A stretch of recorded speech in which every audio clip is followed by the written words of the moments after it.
ਸ਼ੇਰੇ Punjab 600 AM ਤੇ ਨਿੱਘਾ ਹਾਰਦਿਕ ਸਵਾਗਤ ਹੈ। ਮੈਂ ਤੁਹਾਡਾ ਮੇਜ਼ਬਾਨ ਹਰਜੀਤ ਸਿੰਘ ਗਿੱਲ। 9:14 ਹੋਏ ਨੇ। 27 ਜੁਲਾਈ ਦਾ ਦਿਨ ਹੈ, ਵਰਾ 2021 ਦਾ ਮੰਗਲਵਾਰ ਹੈ ਤੇ 12 ਸੌਣ ਨਾਨਕ ਸੰਮਤ 553। ਨਿੱਘਾ ਹਾਰਦਿਕ ਸਵਾਗਤ ਹੈ ਜੀ। ਅਹਲਵਨ ਵਸਹਲਨ। ਗੱਲਬਾਤ ਹੋਏਗੀ ਦੇਸ਼ ਪੰਜਾਬ ਦੇ ਝਰੋਖੇ 'ਚ ਚੱਲਾਂਗੇ। ਪੰਜਾਬ ਨਵਕਿੰਦਰ ਸਿੰਘ ਪੱਤੀ ਨਾਲ ਪੱਤੀ ਸੇਖਵੇਂ ਬਰਨਾਲੇ ਤਿਆਰੀ ਆ ਪੂਰੀ। ਉਸ ਤੋਂ ਬਾਅਦ ਅੱਜ ਖਾਸ ਗੱਲਬਾਤ ਉੱਘੇ ਵਕੀਲ ਬ੍ਰਿਜ ਮੋਹਨ ਉਹਨਾਂ ਨਾਲ ਕਰਨੀ ਆ, ਤੁਹਾਡੇ ਵਰਕ ਪਰਮਿਟ ਵਾਲਿਆਂ ਦੇ ਹੱਕ ਹਕੂਕ। ਉਹ ਤੋਂ ਬਾਅਦ ਜਿਹੜੀਆਂ ਵਿਆਹ ਜਿਹੜਾ ਧੋਖਾਧੜੀ ਵਿਆਹਾਂ 'ਚ ਹੋ ਰਿਹਾ ਹੈ ਉਹਦੇ ਬਾਰੇ ਗੱਲਬਾਤ ਹੋਏਗੀ। 10:10 ਤੋਂ ਸ਼ੁਰੂ ਹੋਏਗੀ ਗੱਲ ਤੇ 11 ਵਜੇ ਤੱਕ ਚੱਲੂ। 604 204 0600 604204 0600 ਔਨ 에ਅਰ ਨੰਬਰ ਹੈ ਤਾਂ 604 729 1224 ਇਹ ਤੁਹਾਡੇ ਲਈ WhatsApp ਤੇ ਟੈਕਸਟ ਲਈ ਨੰਬਰ ਹੈ। ਇਹ ਆਪਣਾ ਘਰ ਦਾ ਨੰਬਰ ਹੈ। ਖੜਦੀ ਤਸਰ ਟੈਲੀਫੋਨ 604 ਸਵਾ ਤਨੀਨ ਤਿਸਾ ਵਾਹਿਦ ਤਨੀਨ ਤਨੀਨ ਅਰਬਾ ਹਾਦਾ ਟੈਲੀਫੋਨ ਮਾਲੇਮ। ਇੱਕ ਬੂਟਾ ਅੰਬੀ ਦਾ ਘਰ ਸਾਡੇ ਲੱਗਾ ਨਹੀਂ, ਜਿਸ ਥੱਲੇ ਬਹਿਣਾ ਨਹੀਂ, ਸੁਰਗਾਂ ਵਿੱਚ ਰਹਿਣਾ ਨਹੀਂ। ਕੀ ਉਸ ਦਾ ਕਹਿਣਾ ਨਹੀਂ, ਬੇੜੇ ਦਾ ਗਹਿਣਾ ਨਹੀਂ, ਪਰ ਮਾਹੀ ਵਾਜੋ ਨਹੀਂ, ਪਰਦੇਸੀ ਵਾਜੋ ਨਹੀਂ। ਇਹ ਮੈਨੂੰ ਵੱਢਦਾ ਏ ਤੇ ਖੱਟਾ ਲੱਗਦਾ ਏ।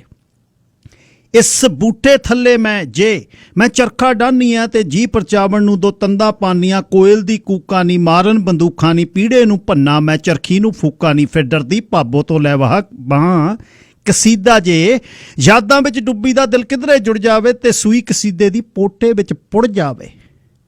ਫਿਰ ਉੱਠ ਕੇ ਪੀੜੇ ਤੋਂ ਮੈਂ ਭੁੰਜੇ ਬਹਿ ਜਾਵਾਂ, ਚੀਚੀ ਧਰ ਠੋਡੀ ਤੇ ਬਹਿਣਾ ਵਿੱਚ ਵਹਿ ਜਾਵਾਂ। ਸੁੱਖਾਂ ਦੀਆਂ ਗੱਲਾਂ ਨਹੀਂ, ਮੇਲਾਂ ਦੀਆਂ ਘੜੀਆਂ ਨਹੀਂ, ਖੀਰੇ ਤੇ ਪੂੜੇ ਨਹੀਂ, ਸਾਵਣ ਦੀਆਂ ਝੜੀਆਂ ਨਹੀਂ, ਸੋਹਣੇ ਦੇ ਤਰਲੇ ਨਹੀਂ ਤੇ ਮੇਰੀਆਂ ਆੜੀਆਂ ਨਹੀਂ। ਜਾਂ ਚੇਤਾ ਆ ਜਾਵਣ ਲੋੜਾ ਹੀ ਪਾ ਜਾਵਣ। ਉਹ ਕਿਹੜਾ ਕਿਹਾ ਦਿਹਾੜਾ ਸੀ, ਉਹ ਭਾਗਾਂ ਵਾਲਾ ਸੀ, ਉਹ ਕਰਮਾਂ ਵਾਲਾ ਸੀ। ਇਹ ਸ਼ੁਭ ਦਿਹਾੜੇ ਤੇ ਘਰ ਮੇਰਾ ਲਾੜਾ ਸੀ। ਮੈਂ ਨਾਤੀ ਧੋਤੀ ਨਹੀਂ, ਮੈਂ ਵਾਲ ਵਧਾਏ ਨਹੀਂ, ਮੈਂ ਕਜਲਾ ਪਾਇਆ ਨਹੀਂ, ਮੈਂ ਗਹਿਣੇ ਲਾਏ ਨਹੀਂ, ਮਲਮਲ ਕੇ ਖੋੜੀ ਮੈਂ ਹੀਰੇ ਲਿਸ਼ਕਾਏ ਨਹੀਂ, ਲਾ ਲਾ ਕੇ ਬਿੰਦੀਆਂ ਮੈਂ ਕਈ ਫੰਦ ਬਣਾਏ ਨਹੀਂ। ਜਾਂ ਹਾਰ ਸ਼ਿੰਗਾਰਾਂ ਤੋਂ ਮੈਂ ਵਿਹਲੀ ਹੋਈ ਨਹੀਂ, ਆਹ ਅੰਬੀ ਥੱਲੇ ਫਿਰ ਮੈਂ ਪੂਣੀ ਸ਼ੋਹੀ ਨਹੀਂ। ਉਹ ਚੰਦ ਪਿਆਰਾ ਵੀ ਆ ਬੈਠਾ ਸਾਵੇਂ ਨਹੀਂ, ਅੰਬੀ ਦੀ ਛਾਵੇਂ ਨਹੀਂ। ਉਹ ਮੇਰੀਆਂ ਪ੍ਰੀਤਾਂ ਦਾ ਸੋਹਣਾ ਵਣਜਾਰਾ ਨਹੀਂ, ਕਿਸੇ ਪਰਦੇਸਾਂ ਦੇ ਲਾਮਾਂ ਦੀਆਂ ਗੱਲਾਂ ਨਹੀਂ, ਕੁਮਕਾਰ ਜਹਾਜ਼ਾਂ ਦੀ ਸਾਗਰ ਦੀਆਂ ਛੱਲਾਂ ਨਹੀਂ, ਵੈਰੀ ਦੇ ਹੱਲੇ ਨਹੀਂ, ਸੋਹਣੇ ਦੀਆਂ ਠੱਲਾਂ ਨਹੀਂ। ਉਹ ਦੱਸੀ ਜਾਵੇ ਤੇ ਮੈਂ ਭਰਾਂ ਹੰਗਾਰਾ ਨਹੀਂ। ਉਹ ਗੱਲਾਂ ਕਰਦੇ ਨੂੰ ਪੱਤਿਆਂ ਦੀ ਖੜਖੜ ਨੇ, ਬੱਦਲਾਂ ਦੀ ਸ਼ੂਕਰ ਨੇ, ਵੰਗਾਂ ਦੀ ਛਣਛਣ ਨੇ, ਚਰਖੀ ਦੀ ਕੂਕਰ ਨੇ, ਟੱਪਿਆਂ ਦੀ ਲੋਰੀ ਨੇ, ਕੋਇਲ ਦੀ ਕੂਕਰ ਨੇ। ਮੰਜੇ ਤੇ ਪਾ ਦਿੱਤਾ ਤੇ ਘੂਕ ਸਲਾ ਦਿੱਤਾ। ਤੱਕ ਸੁੱਤਾ ਮਾਹੀ ਨਹੀਂ, ਚਰਖੀ ਚਰਮਖ ਤੋਂ ਮੈਂ ਕਾਲ ਖਲਾਹੀ ਨਹੀਂ, ਜਾਂ ਸੁੱਤੇ ਸੋਹਣੇ ਦੇ ਮੱਥੇ ਤੇ ਲਾਈ ਨਹੀਂ। ਮੈਂ ਤਾੜੀ ਲਾਈ ਨਹੀਂ, ਮੈਂ ਦੂਰੀ ਹੋ ਗਈ ਨਹੀਂ, ਮੈਂ ਚੋਰੀ ਹੋ ਗਈ ਨਹੀਂ। ਉਹ ਉੱਠ ਖਲੋਇਆ ਨਹੀਂ, ਘਬਰਾਇਆ ਹੋਇਆ ਨਹੀਂ, ਉਹ ਬਿਟ ਤੱਕੇ ਨਹੀਂ, ਉਹ ਮੁੜ ਪੁੱਛੇ ਨਹੀਂ, ਮੈਂ ਗੱਲ ਨਾ ਦੱਸਾਂ ਨਹੀਂ। ਤੱਕ ਸ਼ੀਸ਼ਾ ਚਰਖੀ ਦਾ ਉਸ ਘੂਰੀ ਪਾਈ ਨਹੀਂ, ਮੈਂ ਚੁੰਗੀ ਲਾਈ ਨਹੀਂ, ਉਹ ਪਿੱਛੇ ਭੱਜਾ ਨਹੀਂ, ਮੈਂ ਦਿਆ ਨਾ ਡਾਹੀ ਨਹੀਂ। ਉਸ ਮਾਣ ਜਵਾਨੀ ਦਾ ਤੇ ਮੈਂ ਹੱਠ ਜਨਾਨੀ ਦਾ, ਮੈਂ ਅੱਗੇ ਨਹੀਂ, ਉਹ ਪਿੱਛੇ ਨਹੀਂ। ਮੰਜੀ ਦੇ ਗਿਰਦੇ ਨਹੀਂ, ਅੰਬੀ ਦੇ ਗਿਰਦੇ ਨਹੀਂ, ਨੱਸਦੇ ਵੀ ਜਾਈਏ ਨਹੀਂ, ਹੱਸਦੇ ਵੀ ਜਾਈਏ ਨਹੀਂ। ਉਹਦੀ ਚਾਦਰ ਖੜਕੇ ਨਹੀਂ, ਮੇਰੀ ਕੋਠੀ ਧੜਕੇ ਨਹੀਂ।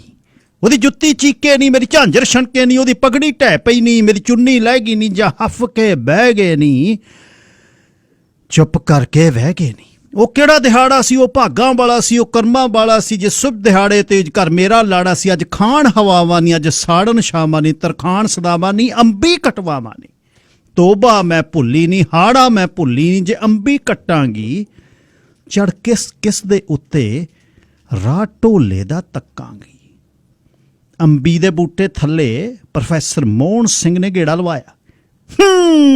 ਬਾਜੀ ਸਾਰਿਆਂ ਦਾ ਜਿੱਥੇ ਬੈਠੇ ਹੋ, ਰੋਮਨ ਘੜੀ ਤੇ ਉਂਗਲਾਂ ਲਾਉਂਦੀ ਆ, ਕਹਿੰਦੀ ਤੁਸੀਂ ਜਗਾੜ ਬੰਦੇ ਲੇਟ ਕਰ ਲੈਣੇ ਹੋ।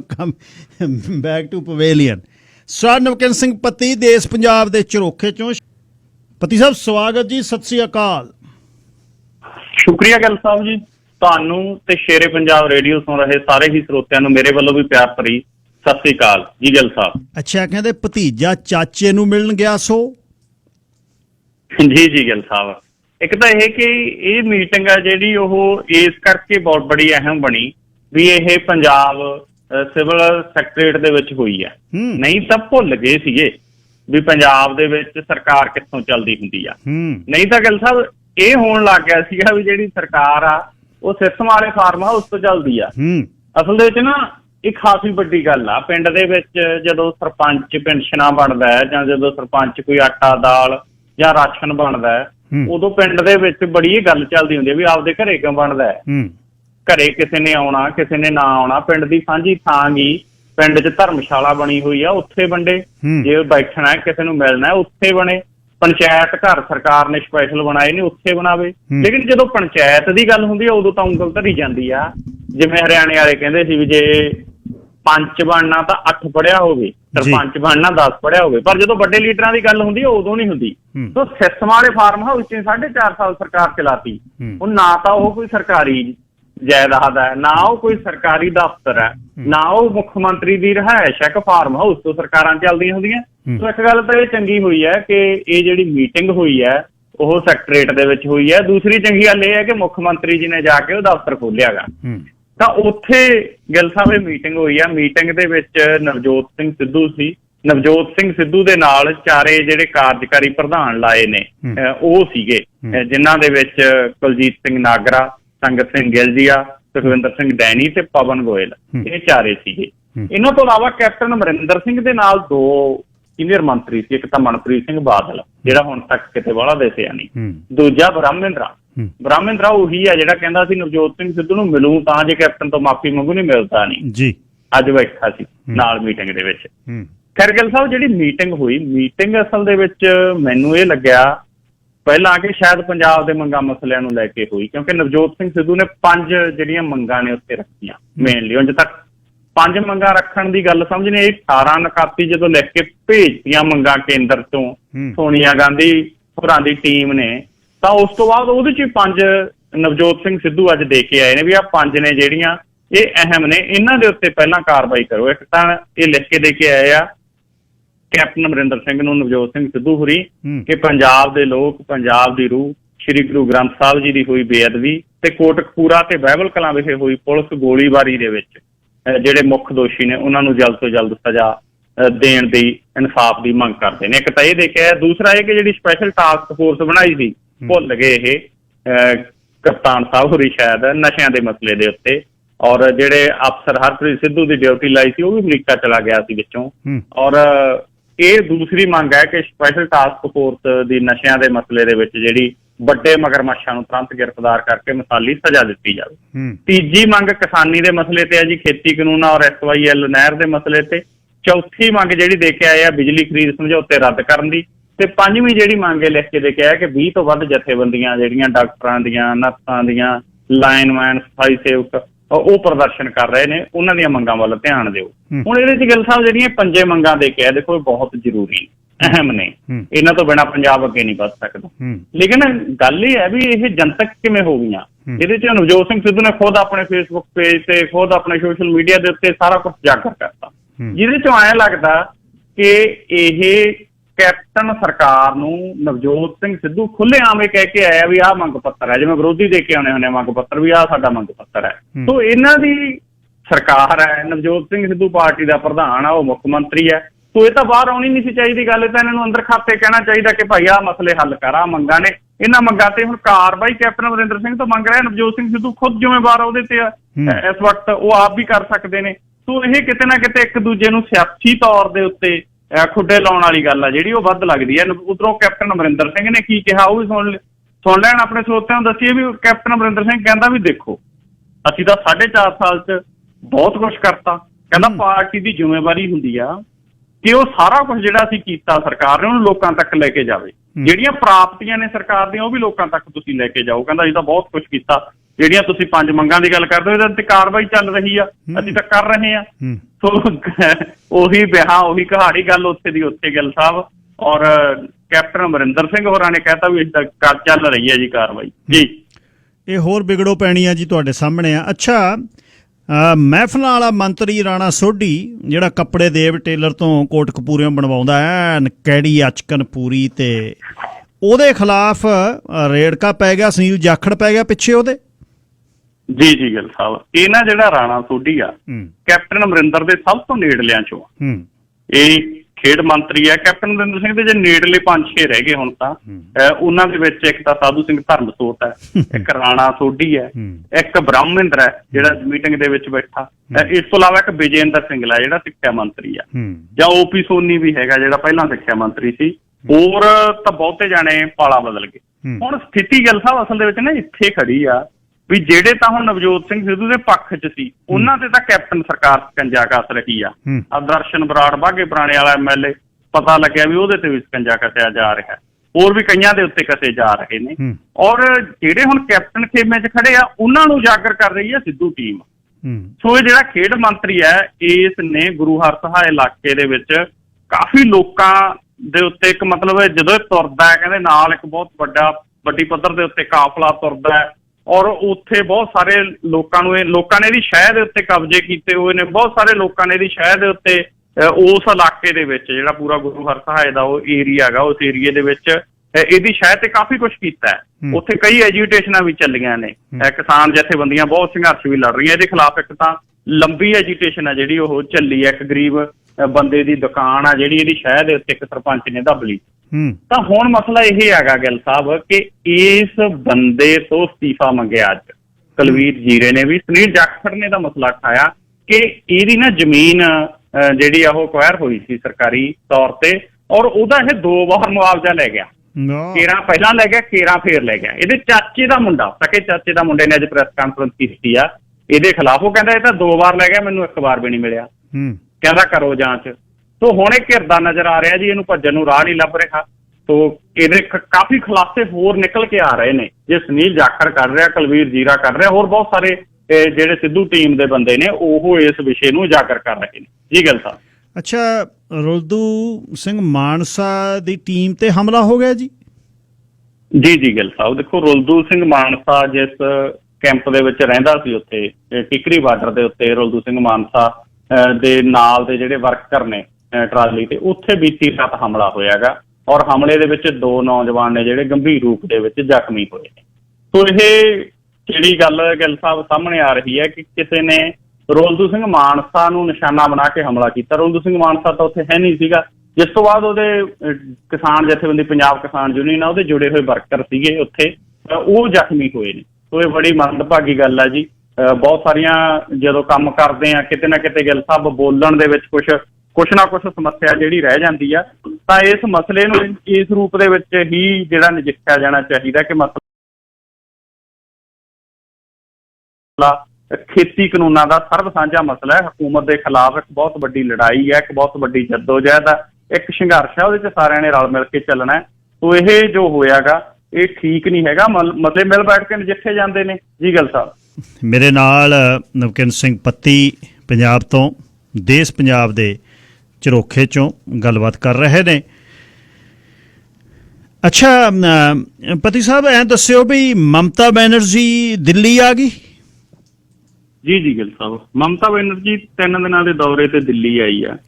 ਸੋ ਦਿੱਲੀ ਦੇ ਵਿੱਚ ਮਮਤਾ ਬੈਨਰਜੀ 3 ਦਿਨ ਹੁਣ ਵੱਖ-ਵੱਖ ਰਾਜਨੀਤਿਕ ਆਗੂਆਂ ਦੇ ਨਾਲ ਮੁਲਾਕਾਤ ਕਰੂ। ਉਹਨੇ ਤੀਜੀ ਵਾਰ ਮੁੱਖ ਮੰਤਰੀ ਬਣਨ ਤੋਂ ਬਾਅਦ ਅੱਜ ਦਿੱਲੀ ਦੇ ਵਿੱਚ ਪਹਿਲੀ ਮੀਟਿੰਗ ਕੀਤੀ ਆ ਪ੍ਰਧਾਨ ਮੰਤਰੀ ਨਰਿੰਦਰ ਮੋਦੀ ਦੇ ਨਾਲ।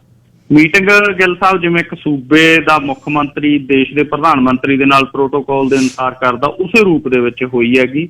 ਔਰ ਮੀਟਿੰਗ ਦੇ ਵਿੱਚ ਮਮਤਾ ਬੈਨਰਜੀ ਨੇ ਜਿੱਥੇ ਜਿਹੜੀਆਂ ਵੈਕਸੀਨ ਦੀਆਂ ਵੱਧ ਡੋਜ਼ਾਂ ਦੀ ਮੰਗ ਕੀਤੀ ਹੈ, ਉੱਥੇ ਹੀ ਉਹਨੇ ਵੱਖ-ਵੱਖ ਜਿਹੜੀਆਂ ਸਕੀਮਾਂ ਚੱਲ ਰਹੀਆਂ ਉਹਨਾਂ ਦਾ ਜ਼ਿਕਰ ਕੀਤਾ ਔਰ ਫੰਡ ਦੀ ਮੰਗ ਕੀਤੀ। ਉੱਥੇ ਹੀ ਉਹਨੇ ਜਿਹੜਾ ਮਸਲਾ ਉਠਾਇਆ ਪ੍ਰਧਾਨ ਮੰਤਰੀ ਨਰਿੰਦਰ ਮੋਦੀ ਕੋਲੇ, ਉਹ ਉਠਾਇਆ ਜਿਹੜਾ ਅੱਜ ਦੇ ਦਿਨਾਂ 'ਚ ਸਭ ਤੋਂ ਵੱਧ ਚੱਲ ਰਿਹਾ ਕਿ ਇਜ਼ਰਾਈਲੀ ਸੌਫਟਵੇਅਰ ਦੇ ਰਾਹੀਂ ਜਿਹੜੀ ਫੋਨ 'ਚ ਜਸੂਸੀ ਕੀਤੀ ਗਈ ਆ, ਉਹਦੇ 'ਚ ਮਮਤਾ ਬੈਨਰਜੀ ਦੇ ਭਤੀਜੇ ਦਾ ਵੀ ਨਾਂ ਹੈਗਾ। ਤਾਂ ਮਮਤਾ ਬੈਨਰਜੀ ਨੇ ਉਹ ਮਸਲਾ ਵੀ ਉਠਾਇਆ ਕਿ ਸਰਬ ਪਾਰਟੀ ਮੀਟਿੰਗ ਆ ਜਿਹੜੀ ਉਹ ਸੱਦੋ ਔਰ ਇਸ ਮਸਲੇ ਦੇ ਉੱਤੇ ਸੰਸਦ ਦੀ ਕੋਈ ਕਮੇਟੀ ਬਣਾ ਕੇ ਜਾਂਚ ਹੈ ਜਿਹੜੀ ਹੋਣੀ ਚਾਹੀਦੀ ਆ। ਹੁਣ ਮਮਤਾ ਬੈਨਰਜੀ 3 ਦਿਨ ਗਿੱਲ ਸਾਹਿਬ, ਅੱਜ ਉਹਨੇ ਵੈਸੇ ਕਮਲਨਾਥ ਦੇ ਨਾਲ ਵੀ ਮੁਲਾਕਾਤ ਕੀਤੀ ਹੈ, ਕਾਂਗਰਸ ਦੇ ਹੋਰ ਆਗੂਆਂ ਨਾਲ ਮੁਲਾਕਾਤ ਵੀ ਕੀਤੀ ਹੈ, ਕੱਲ ਨੂੰ ਸੋਨੀਆ ਗਾਂਧੀ ਨਾਲ ਮੁਲਾਕਾਤ ਕਰ ਸਕਦੀ ਆ। ਇਸ ਤੋਂ ਇਲਾਵਾ ਉਹ ਕੇਜਰੀਵਾਲ ਸਾਹਿਬ ਨਾਲ ਵੀ ਮੁਲਾਕਾਤ ਕਰ ਸਕਦੀ ਆ। ਦੇਸ਼ ਦੇ ਰਾਸ਼ਟਰਪਤੀ ਸਾਹਿਬ ਤੋਂ ਉਹਨੇ ਸਮਾਂ ਮੰਗਿਆ ਸੀ ਕਿ ਮੈਂ ਮਿਲਣਾ ਚਾਹੁੰਦੀ ਆ ਐਜ਼ ਏ ਚੀਫ ਮਿਨਿਸਟਰ। ਤਾਂ ਉਹਨੂੰ ਰਿਪਲਾਈ ਇਹ ਆਇਆ ਕਿ ਤੁਸੀਂ ਪਹਿਲਾਂ ਆਪਣਾ ਕੋਵਿਡ ਟੈਸਟ ਕਰਵਾਓ। ਉਹ ਕਹਿੰਦੀ ਵੀ ਮੈਂ ਤਾਂ ਆਪਦੀਆਂ 2 ਡੋਜ਼ ਲਵਾ ਚੁੱਕੀ ਹਾਂ। ਸੋ ਇੱਥੇ ਮਸਲਾ ਅਟਕ ਗਿਆ। ਤਾਂ ਹੁਣ ਰਾਸ਼ਟਰਪਤੀ ਸਾਹਿਬ ਨੂੰ ਮਿਲ ਸਕਦੇ। ਉਂਝ ਪਤਾ ਇਹ ਲੱਗਿਆ ਕਿ ਜਿਹੜੀ 2024 ਦੀ ਪਲੈਨਿੰਗ ਆ ਉਹਦੇ ਲਈ ਉਹ ਦਿੱਲੀ ਆਈ ਆ। 2024 ਦੀ ਜਿਹੜੀ ਲੋਕ ਸਭਾ ਇਲੈਕਸ਼ਨ ਹੋਣੀ ਆ ਉਹਦੇ ਚ ਭਾਜਪਾ ਦੇ ਵਿਰੋਧ ਦੇ ਵਿੱਚ ਫਰੰਟ ਬਣ ਰਿਹਾ ਸੀ, ਜਿਹੜਾ NCP ਦੇ ਸ਼ਰਦ ਪਵਾਰ ਹੋਰਾਂ ਦੀ ਅਗਵਾਈ ਦੇ ਵਿੱਚ। ਉਹਦੇ ਚ ਹੁਣ ਮਮਤਾ ਬੈਨਰਜੀ ਨੂੰ ਮੇਨ ਜਿਹੜਾ ਉਹ ਬਣਾਇਆ ਜਾ ਰਿਹਾ ਹੈਗਾ ਆਗੂ। ਤਾਂ ਇਹ ਦੇਖਦੇ ਆ ਹੁਣ ਕਿੰਨਾ ਕੁ ਨੇਪਰੇ ਚੜ੍ਹਦਾ ਜੀ ਗਿੱਲ ਸਾਹਿਬ। ਅੱਛਾ ਜੀ, ਸ਼੍ਰੋਮਣੀ ਅਕਾਲੀ ਦਲ ਕਈ ਪਾਰਟੀਆਂ ਨਾਲ ਰਲ ਕੇ ਰਾਸ਼ਟਰਪਤੀ ਨੂੰ ਚਿੱਠੀ ਲਿਖੀ ਜਾਂਦਾ ਹੈ ਖੇਤੀ ਕਾਨੂੰਨਾਂ ਦੇ ਖਿਲਾਫ। ਹੈ ਤਾਂ ਮਜ਼ਾਕ ਹੀ ਹੈ, ਕਦੇ ਹੱਕ 'ਚ ਬੋਲਦੇ ਨੇ ਸਾਰਾ ਹੀ ਟੱਬਰ, ਹੁਣ ਜਿਹੜਾ ਅਗੇਂਸਟ ਬੋਲਦੇ ਨੇ। ਅੱਛਾ, ਨਾਲ ਹੀ ਇੱਕ ਦੱਸਿਓ ਕਿ ਢੀਂਡਸਾ ਬੜਾ ਚੁੱਪ ਹੈ, ਮੈਨੂੰ ਲੱਗਦਾ ਵੀ ਆਮ ਆਦਮੀ ਪਾਰਟੀ ਨਾਲ ਬੱਲੋ ਪੈ ਗਈ। ਗਿੱਲ ਸਾਹਿਬ ਗੱਲ ਇਹ ਹੋ ਗਈ ਵੀ ਆਮ ਆਦਮੀ ਪਾਰਟੀ ਵਾਲੇ ਫੇਰ ਉਹੀ ਗੱਲ ਕਹਿੰਦੇ ਨੇ, ਉਹ ਕਹਿੰਦੇ ਵੀ ਆਪਣੀ ਪਾਰਟੀ ਭੰਗ ਕਰਕੇ ਆ ਜਾਓ ਜਿਹਨੇ ਆਉਣਾ ਸਾਡੇ ਕੋਲ। ਹੁਣ ਜੇ ਉਧਰ ਨੂੰ ਜਾਂਦੇ ਨੇ ਫਿਰ ਸ਼੍ਰੋਮਣੀ ਕਮੇਟੀ ਦੀਆਂ ਚੋਣਾਂ ਨਹੀਂ ਲੜੀਆਂ ਜਾਣੀਆਂ।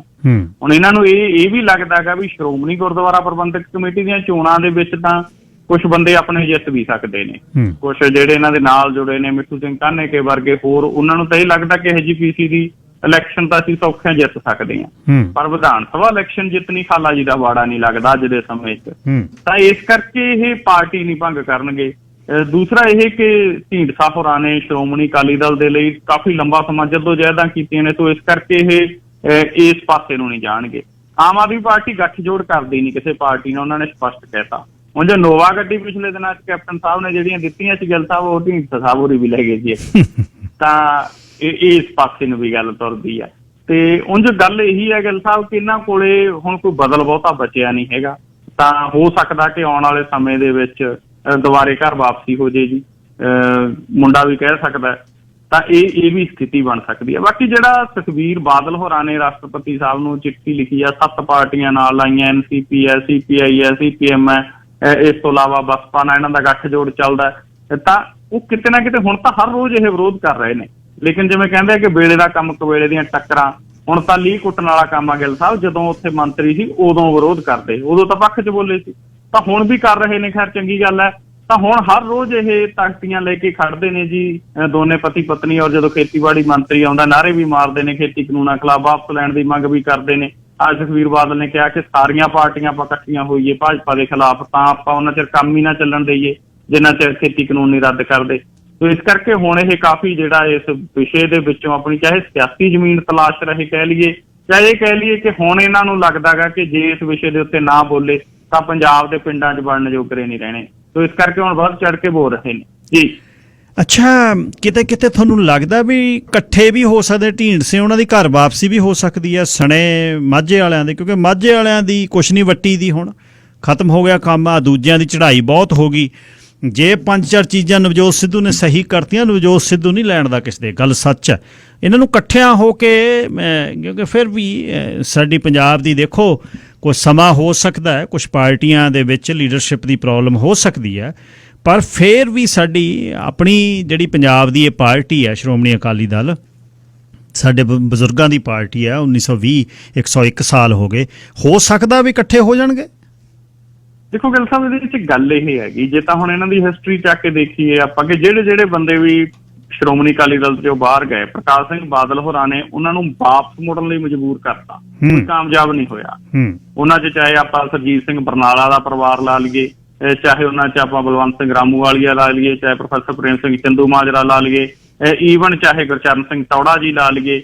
ਇਸ ਤੋਂ ਇਲਾਵਾ ਹੋਰ ਬਹੁਤ ਸਾਰੇ ਆਗੂ ਗਏ, ਜਾਂ ਕੁਛ ਗਏ ਜਿਨ੍ਹਾਂ 'ਚ ਜਿਵੇਂ ਕੈਪਟਨ ਅਮਰਿੰਦਰ ਸਿੰਘ ਗਏ, ਉਹ ਕਾਂਗਰਸ 'ਚ ਚਲੇ ਗਏ। ਅਲੱਗ ਤੌਰ ਤੇ ਅਕਾਲੀ ਦਲ ਬਣਾਇਆ ਸੀ ਲੇਕਿਨ ਚੱਲ ਨਹੀਂ ਸਕਿਆ। ਮਨਪ੍ਰੀਤ ਬਾਦਲ ਗਏ, ਅਲੱਗ ਤੌਰ ਤੇ ਪਾਰਟੀ ਬਣਾਈ, ਉਸ ਤੋਂ ਬਾਅਦ ਕਾਂਗਰਸ 'ਚ ਜਾਣਾ ਪਿਆ। ਸੋ ਇਸ ਕਰਕੇ ਬਦਲ ਹੁਣ ਤੱਕ ਦਾ ਜਿਹੜਾ ਮਤਲਬ ਪੋਲੀਟੀਕਲੀ ਰਿਹਾ ਉਹ ਇਹੀ ਰਿਹਾਗਾ ਕਿ ਜਾਂ ਤਾਂ ਅਕਾਲੀ ਦਲ ਬਣਾਏ ਬਹੁਤ ਨੇ, ਢੀਂਡਸਾ ਹੋਰਾਂ ਤੋਂ ਪਹਿਲਾਂ ਵੀ, ਬ੍ਰਹਮਪੁਰਾ ਹੋਰਾਂ ਤੋਂ ਪਹਿਲਾਂ ਵੀ ਬਹੁਤ ਨੇ ਬਣਾਏ ਅਕਾਲੀ ਦਲ ਅਲੱਗ ਹੋ ਕੇ ਪ੍ਰਕਾਸ਼ ਸਿੰਘ ਬਾਦਲ ਹੋਰਾਂ ਤੋਂ।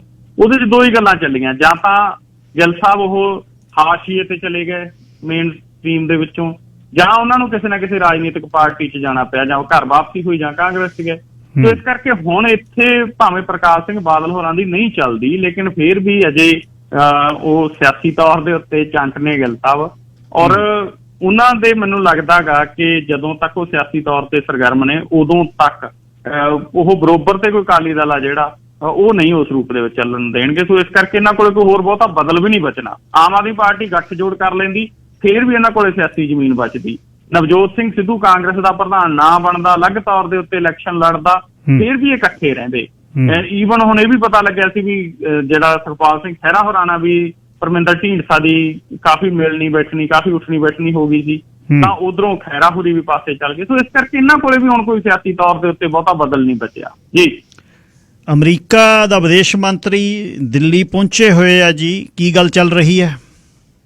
ਜੀ ਗਿੱਲ ਸਾਹਿਬ, ਦੇਖੋ ਅਮਰੀਕਾ ਦੇ ਵਿਦੇਸ਼ ਮੰਤਰੀ ਵੀ ਪਹਿਲੀ ਵਾਰ ਭਾਰਤ ਦੌਰੇ ਦੇ ਉੱਤੇ ਆਏ ਨੇ ਜਦੋਂ ਤੋਂ ਉੱਥੇ ਬਾਈਡਨ ਹੋਰਾਂ ਨੇ ਸੱਤਾ ਸੰਭਾਲੀ ਆ। ਉਦੋਂ ਬਾਅਦ ਭਾਵੇਂ ਦੌਰਾ ਤਾਂ ਤੀਜਾ ਦੱਸਿਆ ਜਾਂਦਾ ਹੈਗਾ। ਇਸ ਤੋਂ ਪਹਿਲਾਂ ਅਮਰੀਕਾ ਦੇ ਰੱਖਿਆ ਮੰਤਰੀ ਆ ਕੇ ਗਏ ਨੇ ਮਾਰਚ ਮਹੀਨੇ। ਇਸ ਤੋਂ ਇਲਾਵਾ ਵਾਤਾਵਰਨ ਤਬਦੀਲੀ ਦੇ ਮਸਲੇ ਦੇ ਉੱਤੇ ਵਿਸ਼ੇਸ਼ ਦੂਤ ਨੇ ਜਿਹੜੇ ਜੌਨ ਕੈਰੀ ਹੋਰੀ, ਉਹ ਅਪ੍ਰੈਲ 'ਚ ਆਏ ਸੀ ਦਿੱਲੀ। ਤਾਂ ਹੁਣ ਜਿਹੜੇ ਅਮਰੀਕਾ ਦੇ ਵਿਦੇਸ਼ ਮੰਤਰੀ ਬਲਿੰਕਨ ਹੋਰੀ ਭਾਰਤ ਆਏ ਨੇ, ਉਹਨਾਂ ਨੇ ਭਾਰਤੀ ਵਿਦੇਸ਼ ਮੰਤਰੀ ਨਾਲ, ਭਾਰਤੀ ਪ੍ਰਧਾਨ ਮੰਤਰੀ ਦੇ ਨਾਲ ਸਮੇਤ ਕਈ ਆਗੂਆਂ ਦੇ ਨਾਲ ਮੁਲਾਕਾਤ ਹੈ ਜਿਹੜੀ ਕਰਨੀ ਹੈ। ਔਰ ਇਹਦੇ ਚ ਮੇਨਲੀ ਜਿਹੜਾ ਗਿੱਲ ਸਾਹਿਬ ਮਸਲਾ ਬਣਿਆ ਹੋਇਆ ਉਹ ਤਾਂ ਅਫਗਾਨਿਸਤਾਨ ਦਾ ਗਾ। ਕਹਿਣ ਨੂੰ ਜੋ ਮਰਜ਼ੀ ਕਹਿਣ, ਲੇਕਿਨ ਸਥਿਤੀ ਇਹ ਹੈ ਕਿ ਅਮਰੀਕਾ ਅਫਗਾਨਿਸਤਾਨ ਦੇ ਵਿੱਚ ਫਸ ਗਿਆ। ਉੱਥੋਂ ਫੌਜ ਵੀ ਵਾਪਸ ਬੁਲਾਈ, ਲੇਕਿਨ ਫਿਰ ਵੀ ਉੱਥੇ ਤਾਲਿਬਾਨ ਜਿੰਨਾ ਸਰਗਰਮ ਹੋਇਆ, ਤਾਂ ਉਹਦੇ ਚ ਹੁਣ ਇਹ ਮਤਲਬ ਭਾਰਤ ਦੇ ਨਾਲ ਗੱਲਬਾਤ ਆ ਜਿਹੜੀ ਉਹ ਕਰ ਰਹੇ ਨੇ। ਹੋਰ ਇਹਨਾਂ ਕੋਲ ਸਥਿਤੀ ਜਿਹੜੀ ਆ ਉਹ ਕੋਈ ਨਜ਼ਰ ਨਹੀਂ ਆ ਰਹੀ ਕਿ ਕਿਸ ਤਰੀਕੇ ਦੇ ਨਾਲ ਇੱਥੇ ਆਪਾਂ ਦੁਬਾਰੇ ਫੇਰ ਪੈਰ ਪਸਾਰੀਏ। ਇਸ ਕਰਕੇ ਮੇਨਲੀ ਦੌਰਾ ਗਾ ਜਿਹੜਾ ਉਹ ਇਹੀ ਲੱਗਦਾ ਗਾ ਜੀ। ਧੰਨਵਾਦ ਜੀ। ਕੱਲ ਨੂੰ ਸਵੇਰੇ 9:15 ਵਜੇ ਫੇਰ ਗੱਲਬਾਤ ਕਰਦੇ ਹਾਂ। ਸ਼ੁਭ ਸ਼ਾਮਾਂ। ਸ਼ੁਕਰੀਆ ਗਿੱਲ ਸਾਹਿਬ, ਤੁਹਾਡਾ ਤੇ ਸਾਰੇ ਸਰੋਤਿਆਂ ਦਾ ਵੀ ਬਹੁਤ ਬਹੁਤ ਧੰਨਵਾਦ। 40 ਦਿਨ ਹੋ ਗਏ ਵੈਨਕੂਵਰ ਦੇ ਵਿੱਚ ਮੀਂਹ ਨਹੀਂ ਪਿਆ, ਬਿਲਕੁਲ ਤਪਾੜ ਹੋ ਗਿਆ, ਸੁੱਕ ਗਿਆ ਸਾਰਾ ਕੁਛ। ਤੇ ਹੀਟ ਨੇ ਇਸ ਵਾਰ ਦੀ ਫਸਲ ਬਹੁਤ ਖਰਾਬ ਕਰ ਦਿੱਤੀ। ਤੇ ਉੱਥੇ ਵੱਡਾ ਇਸ਼ੂ ਸਸਕੈਚੂਨ ਦੇ ਵਿੱਚ ਜਿਹੜਾ ਪਿਆ ਉਹ ਬਹੁਤ ਜ਼ਿਆਦਾ ਹੈ। ਸਸਕੈਚੂਨ ਦੀ ਜਿਹੜੀ ਫਾਰਮਿੰਗ ਕਮਿਊਨਿਟੀ ਹੈ ਤੇ ਪ੍ਰੇਰੀਜ਼ ਦੀ, ਉਹ ਬਹੁਤ ਵੱਡਾ ਇੱਕ ਇਸ਼ੂ ਉੱਥੇ ਵੀ ਹੈ, ਕਿਉਂਕਿ ਮੀਂਹ ਨਹੀਂ ਪਿਆ, ਸੁੱਕ ਗਿਆ ਸਭ ਕੁਛ। ਇੱਧਰ ਵੀ ਆਪਣੇ ਵੀ ਵੈਸਟ ਐਂਡ 'ਚ ਵੈਨਕੂਵਰ 'ਚ ਪੱਤੇ ਝੜ ਗਏ ਦਰਖਤਾਂ ਦੇ, ਸੋਕਾ ਇੰਨਾ, ਘਰਾਂ ਦੇ ਘਾਹ ਜਿਹੜੇ ਨੇ ਉਹ ਸੜ ਗਏ। ਤੁਸੀਂ ਕੁਦਰਤ ਦਾ ਦੇਖ ਲਓ ਵਸੀਲਾ ਕੀ ਹੈ, ਜਿੱਥੇ ਮੀਂਹ ਹਟਦਾ ਹੀ ਨਹੀਂ। 40 ਦਿਨ ਹੋ ਗਏ। ਪੰਜਾਬ ਦੇ ਵਿੱਚ ਪਾਣੀ 15 ਸਾਲਾਂ 'ਚ ਜਿਹੜੇ ਹਿਸਾਬ ਨਾਲ ਸਾਡੀ ਸੋਚਣੀ ਆ, ਝੋਨਾ ਲਾਉਣਾ ਹਟਣਾ ਨਹੀਂ ਲੋਕਾਂ ਨੇ। 15 ਸਾਲ ਦੇ ਵਿੱਚ ਪਾਣੀ 1000 ਫੁੱਟ ਤੇ ਮੁੱਕ ਜਾਣਾ 3 ਪੱਤਣਾਂ ਦਾ। ਖਤਮ ਹੈ ਕੰਮ, ਕਿਉਂਕਿ ਮੌਨਸੂਨ ਘਟ ਰਿਹਾ, ਮੀਂਹ ਘਟ ਰਿਹਾ। ਜੇ ਪੈਂਦਾ ਤਾਂ ਉਹ ਇੰਨਾ ਪੈਂਦਾ ਧਰਤੀ ਜੀਰਦੀ ਨਹੀਂ, ਉੜ ਜਾਂਦਾ ਹੈ ਤੇ ਤਬਾਹੀ ਲਿਆਉਂਦਾ। ਤੇ ਕੱਢੀ ਜਾਂਦੇ ਨੇ ਝੋਨੇ ਬਿਨਾਂ, ਕਹਿੰਦੇ ਅਸੀਂ ਬਚਦੇ ਨਹੀਂ। ਤੇ ਫਿਰ ਜਦ ਪਾਣੀ ਖਤਮ ਹੋਊਗਾ ਫਿਰ ਕਿਵੇਂ ਬਚਣਗੇ? ਤੁਹਾਨੂੰ ਯਾਦ ਹੋਣਾ ਇੱਕ ਜੋੜੇ ਦਾ ਕਤਲ ਇੱਕ ਦਾ ਟੋਰਾਂਟੋ 'ਚ ਹੋਇਆ ਸੀ, ਯਹੂਦੀ ਜੋੜੇ ਦਾ, ਤੇ ਜੋਸਫ ਐਂਡ ਰੋਜ਼ੇਲ ਸੇਗਲ, ਜਿਨ੍ਹਾਂ ਨੂੰ ਘਰੇ ਹੀ ਰੇਲਿੰਗ ਨਾਲ ਲਮਕਾ ਦਿੱਤਾ ਕਿਸੇ ਨੇ, ਗਲ ਦੇ ਵਿੱਚ ਪਾ ਕੇ ਫੰਦੇ। ਉਹਨਾਂ ਦਾ ਮੈਂਸ਼ਨ ਸੀ ਜਿਹੜਾ ਬੈਲਮੌਂਟ ਐਵਨਿਊ 'ਤੇ, ਉਹ 42 ਮਿਲੀਅਨ ਦਾ ਲਿਆ। ਨਵੀਂ ਇੱਕ ਕੰਪਨੀ, ਨੰਬਰਿੰਗ ਕੰਪਨੀ ਬਣਾਈ। ਤੇ ਉਹ ਨੰਬਰਿੰਗ ਕੰਪਨੀ ਜਿਹੜੀ 31 ਮਈ ਨੂੰ ਬਣਾਈ। ਤੇ ਉਹਦਾ ਡਾਇਰੈਕਟਰ ਆ ਜਿਹੜਾ ਸੋਲ ਡਾਇਰੈਕਟਰ ਆ, ਪੀਟਰ ਚੁੰਗ ਹੈ ਜਿਹੜਾ,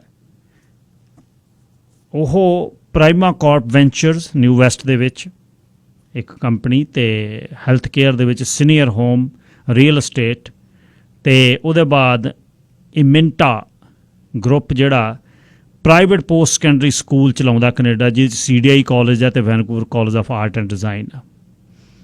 58 ਮਿਲੀਅਨ ਦਾ ਇਹ ਲਾਇਆ ਸੀ, ਤੇ 58 ਮਿਲੀਅਨ ਦਾ ਹੁਣ ਉਹਨੇ 42 ਮਿਲੀਅਨ ਦਾ ਲਿਆ। ਕਿਸੇ ਨੇ ਲਿਆ ਨਹੀਂ, ਵੀ ਬੰਦੇ ਮਰੇ ਹੋਏ ਨੇ ਵਿੱਚ। 12 ਬਾਥਰੂਮ ਨੇ ਤੇ 5 ਬੈਡਰੂਮ ਨੇ, 22,000 ਸਕੁਅਰ ਫੁੱਟ ਹੈ। 2 ਮਿਲੀਅਨ ਪ੍ਰੋਪਰਟੀ ਟਰਾਂਸਫਰ ਟੈਕਸ ਦਿੱਤਾ, ਤੇ ਉਸ ਤੋਂ ਬਾਅਦ 2 ਲੱਖ ਸਾਲ ਦਾ ਪ੍ਰੋਪਰਟੀ ਤੇ ਸਕੂਲ ਟੈਕਸ ਹੈ। ਪੈਸਾ ਜਿਹੜਾ ਇਹ ਕਾਲਜਸ ਦੇ ਵਿੱਚ CDI ਤੇ ਵੈਨਕੂਵਰ ਕਾਲਜ ਵਿਦਿਆਰਥੀ, ਇੰਟਰਨੈਸ਼ਨਲ ਸਟੂਡੈਂਟਸ, ਉਹ ਬਹੁਤ ਆਏ ਹੋਏ ਨੇ। ਸੋ ਇਹ ਚੁੰਗ ਸਾਹਿਬ ਨੇ ਲਿਆ। ਚੁੰਗ ਵਿੱਚੋਂ ਕੱਢ ਕੇ ਕੈਨੇਡੀਅਨ ਟੈਕਸ ਪੇਅਰਸ ਵਾਂਗੂ ਦਿੰਦਾ ਕੁਛ, ਇਹ ਤਾਂ ਰੱਬ ਜਾਣਦਾ। ਇੱਕ ਬਹੁਤ ਓਲੰਪਿਕਸ ਦੀ ਗੱਲ ਕਰਾਂ, ਬਹੁਤ ਵਧੀਆ ਇੱਕ ਅਮਰੀਕਨ ਜਿਮਨੈਸਟ ਵਾਈਲਸ, ਸਿਮੋਨ ਬਾਈਲਸ, ਫਾਈਨਲ ਦੇ ਵਿੱਚੋਂ ਉਹ ਬਾਹਰ ਹੋ ਗਈ। ਮੈਂਟਲ ਹੈਲਥ ਇਸ਼ੂ, ਬਹੁਤ ਪ੍ਰੈਸ਼ਰ ਆ ਜਦ ਇੰਟਰਨੈਸ਼ਨਲ ਤੁਸੀਂ ਕੰਪੀਟੀਸ਼ਨ ਜਾਂਦੇ ਹੋ, ਬਹੁਤ ਮਾਨਸਿਕ ਇੰਨੇ ਤੁਸੀਂ ਪ੍ਰੈਸ਼ਰ ਦੇ ਵਿੱਚ ਹੁੰਦੇ ਹੋ, ਤੁਸੀਂ ਛੱਡ ਗੱਲ ਦਿਓ। ਸੋ ਲਾਸਟ ਇੱਕੋ ਸਮੇਂ 'ਤੇ ਆ ਕੇ ਉਹ ਫਾਈਨਲ ਦੇ ਵਿੱਚੋਂ ਆਪਣੇ ਆਪ ਨੂੰ ਉਸਨੇ ਬਾਹਰ ਕਰ ਲਿਆ, ਅਤੇ ਉਸ 24 ਸਾਲ ਦੀ ਹੈ। ਅਤੇ ਉਸ ਤੋਂ ਬਾਅਦ ਹੁਣ ਉਸਨੇ ਮੈਂਟਲ ਹੈਲਥ ਨੂੰ ਜਿਹੜਾ ਦੇਖਿਆ, ਸੈੱਟ ਕੀਤਾ। ਮੈਂ ਕਹਿੰਦੀ ਮੈਨੂੰ ਬਹੁਤ ਇਸ਼ੂ ਹੈ ਮੈਨੂੰ, ਕਿਉਂਕਿ ਪੁੱਠਾ ਸਿੱਧਾ ਹੋਣਾ ਅਤੇ ਛਾਲਾਂ ਮਾਰਨੀਆਂ, ਘੁੰਮਣਾ, ਅਤੇ ਉਸ ਤੋਂ ਬਾਅਦ ਪ੍ਰੈਸ਼ਰ। ਉਹਨੇ ਜਦ ਇਵੈਂਟ ਜਿਹੜਾ ਲਾਸਟ ਟਾਈਮ ਵਾਲਾ ਪੋਲ ਦਾ ਕੀਤਾ ਤਾਂ ਉਹਦੇ 'ਤੇ ਉਦੋਂ ਬਹੁਤ ਅਲੱਗ ਕਿਸਮ ਉਹਨੇ ਪਰਫੋਰਮ ਕੀਤਾ, ਅਤੇ ਫਿਰ ਉਹਨੇ ਆਪਣੇ ਆਪ ਨੂੰ ਬਾਹਰ ਕਰ ਲਿਆ। ਅਤੇ ਹੁਣ ਉਸ ਤੋਂ ਬਾਅਦ ਜਿਹੜੀ ਰਸ਼ੀਆ ਜਿਹੜੀ ਹੈ ਉਹਨਾਂ ਨੇ ਗੋਲਡ ਇਸ ਦੇ ਵਿੱਚ ਜਿੱਤ ਲਿਆ। ਸੋ ਇਹ ਬੜਾ ਅਮਰੀਕਾ ਨੂੰ ਇਸ ਚੀਜ਼ ਦਾ ਝਟਕਾ ਵੀ ਲੱਗਿਆ, ਪਰ ਝਟਕਾ ਨਹੀਂ, ਸਰੀਰ ਦੇ ਨਾਲ ਜਾਂ ਮਾਨਸਿਕ ਸਿਹਤ 'ਚ ਗੜਬੜਾ ਜਾਂਦੀ ਹੈ। ਇਹ ਬਹੁਤ ਜ਼ਰੂਰੀ ਹੈ। ਇੱਕ ਹੋਰ ਮਿੱਤਰੋ ਦੱਸਾਂ, ਨਹੀਂ ਪਤਾ ਹੁੰਦਾ ਇਨਸਾਨ ਨੂੰ ਵੀ ਮੈਂ ਮੇਰਾ ਤਵਾਜ਼ਨ ਵਿਗੜਿਆ ਹੋਇਆ।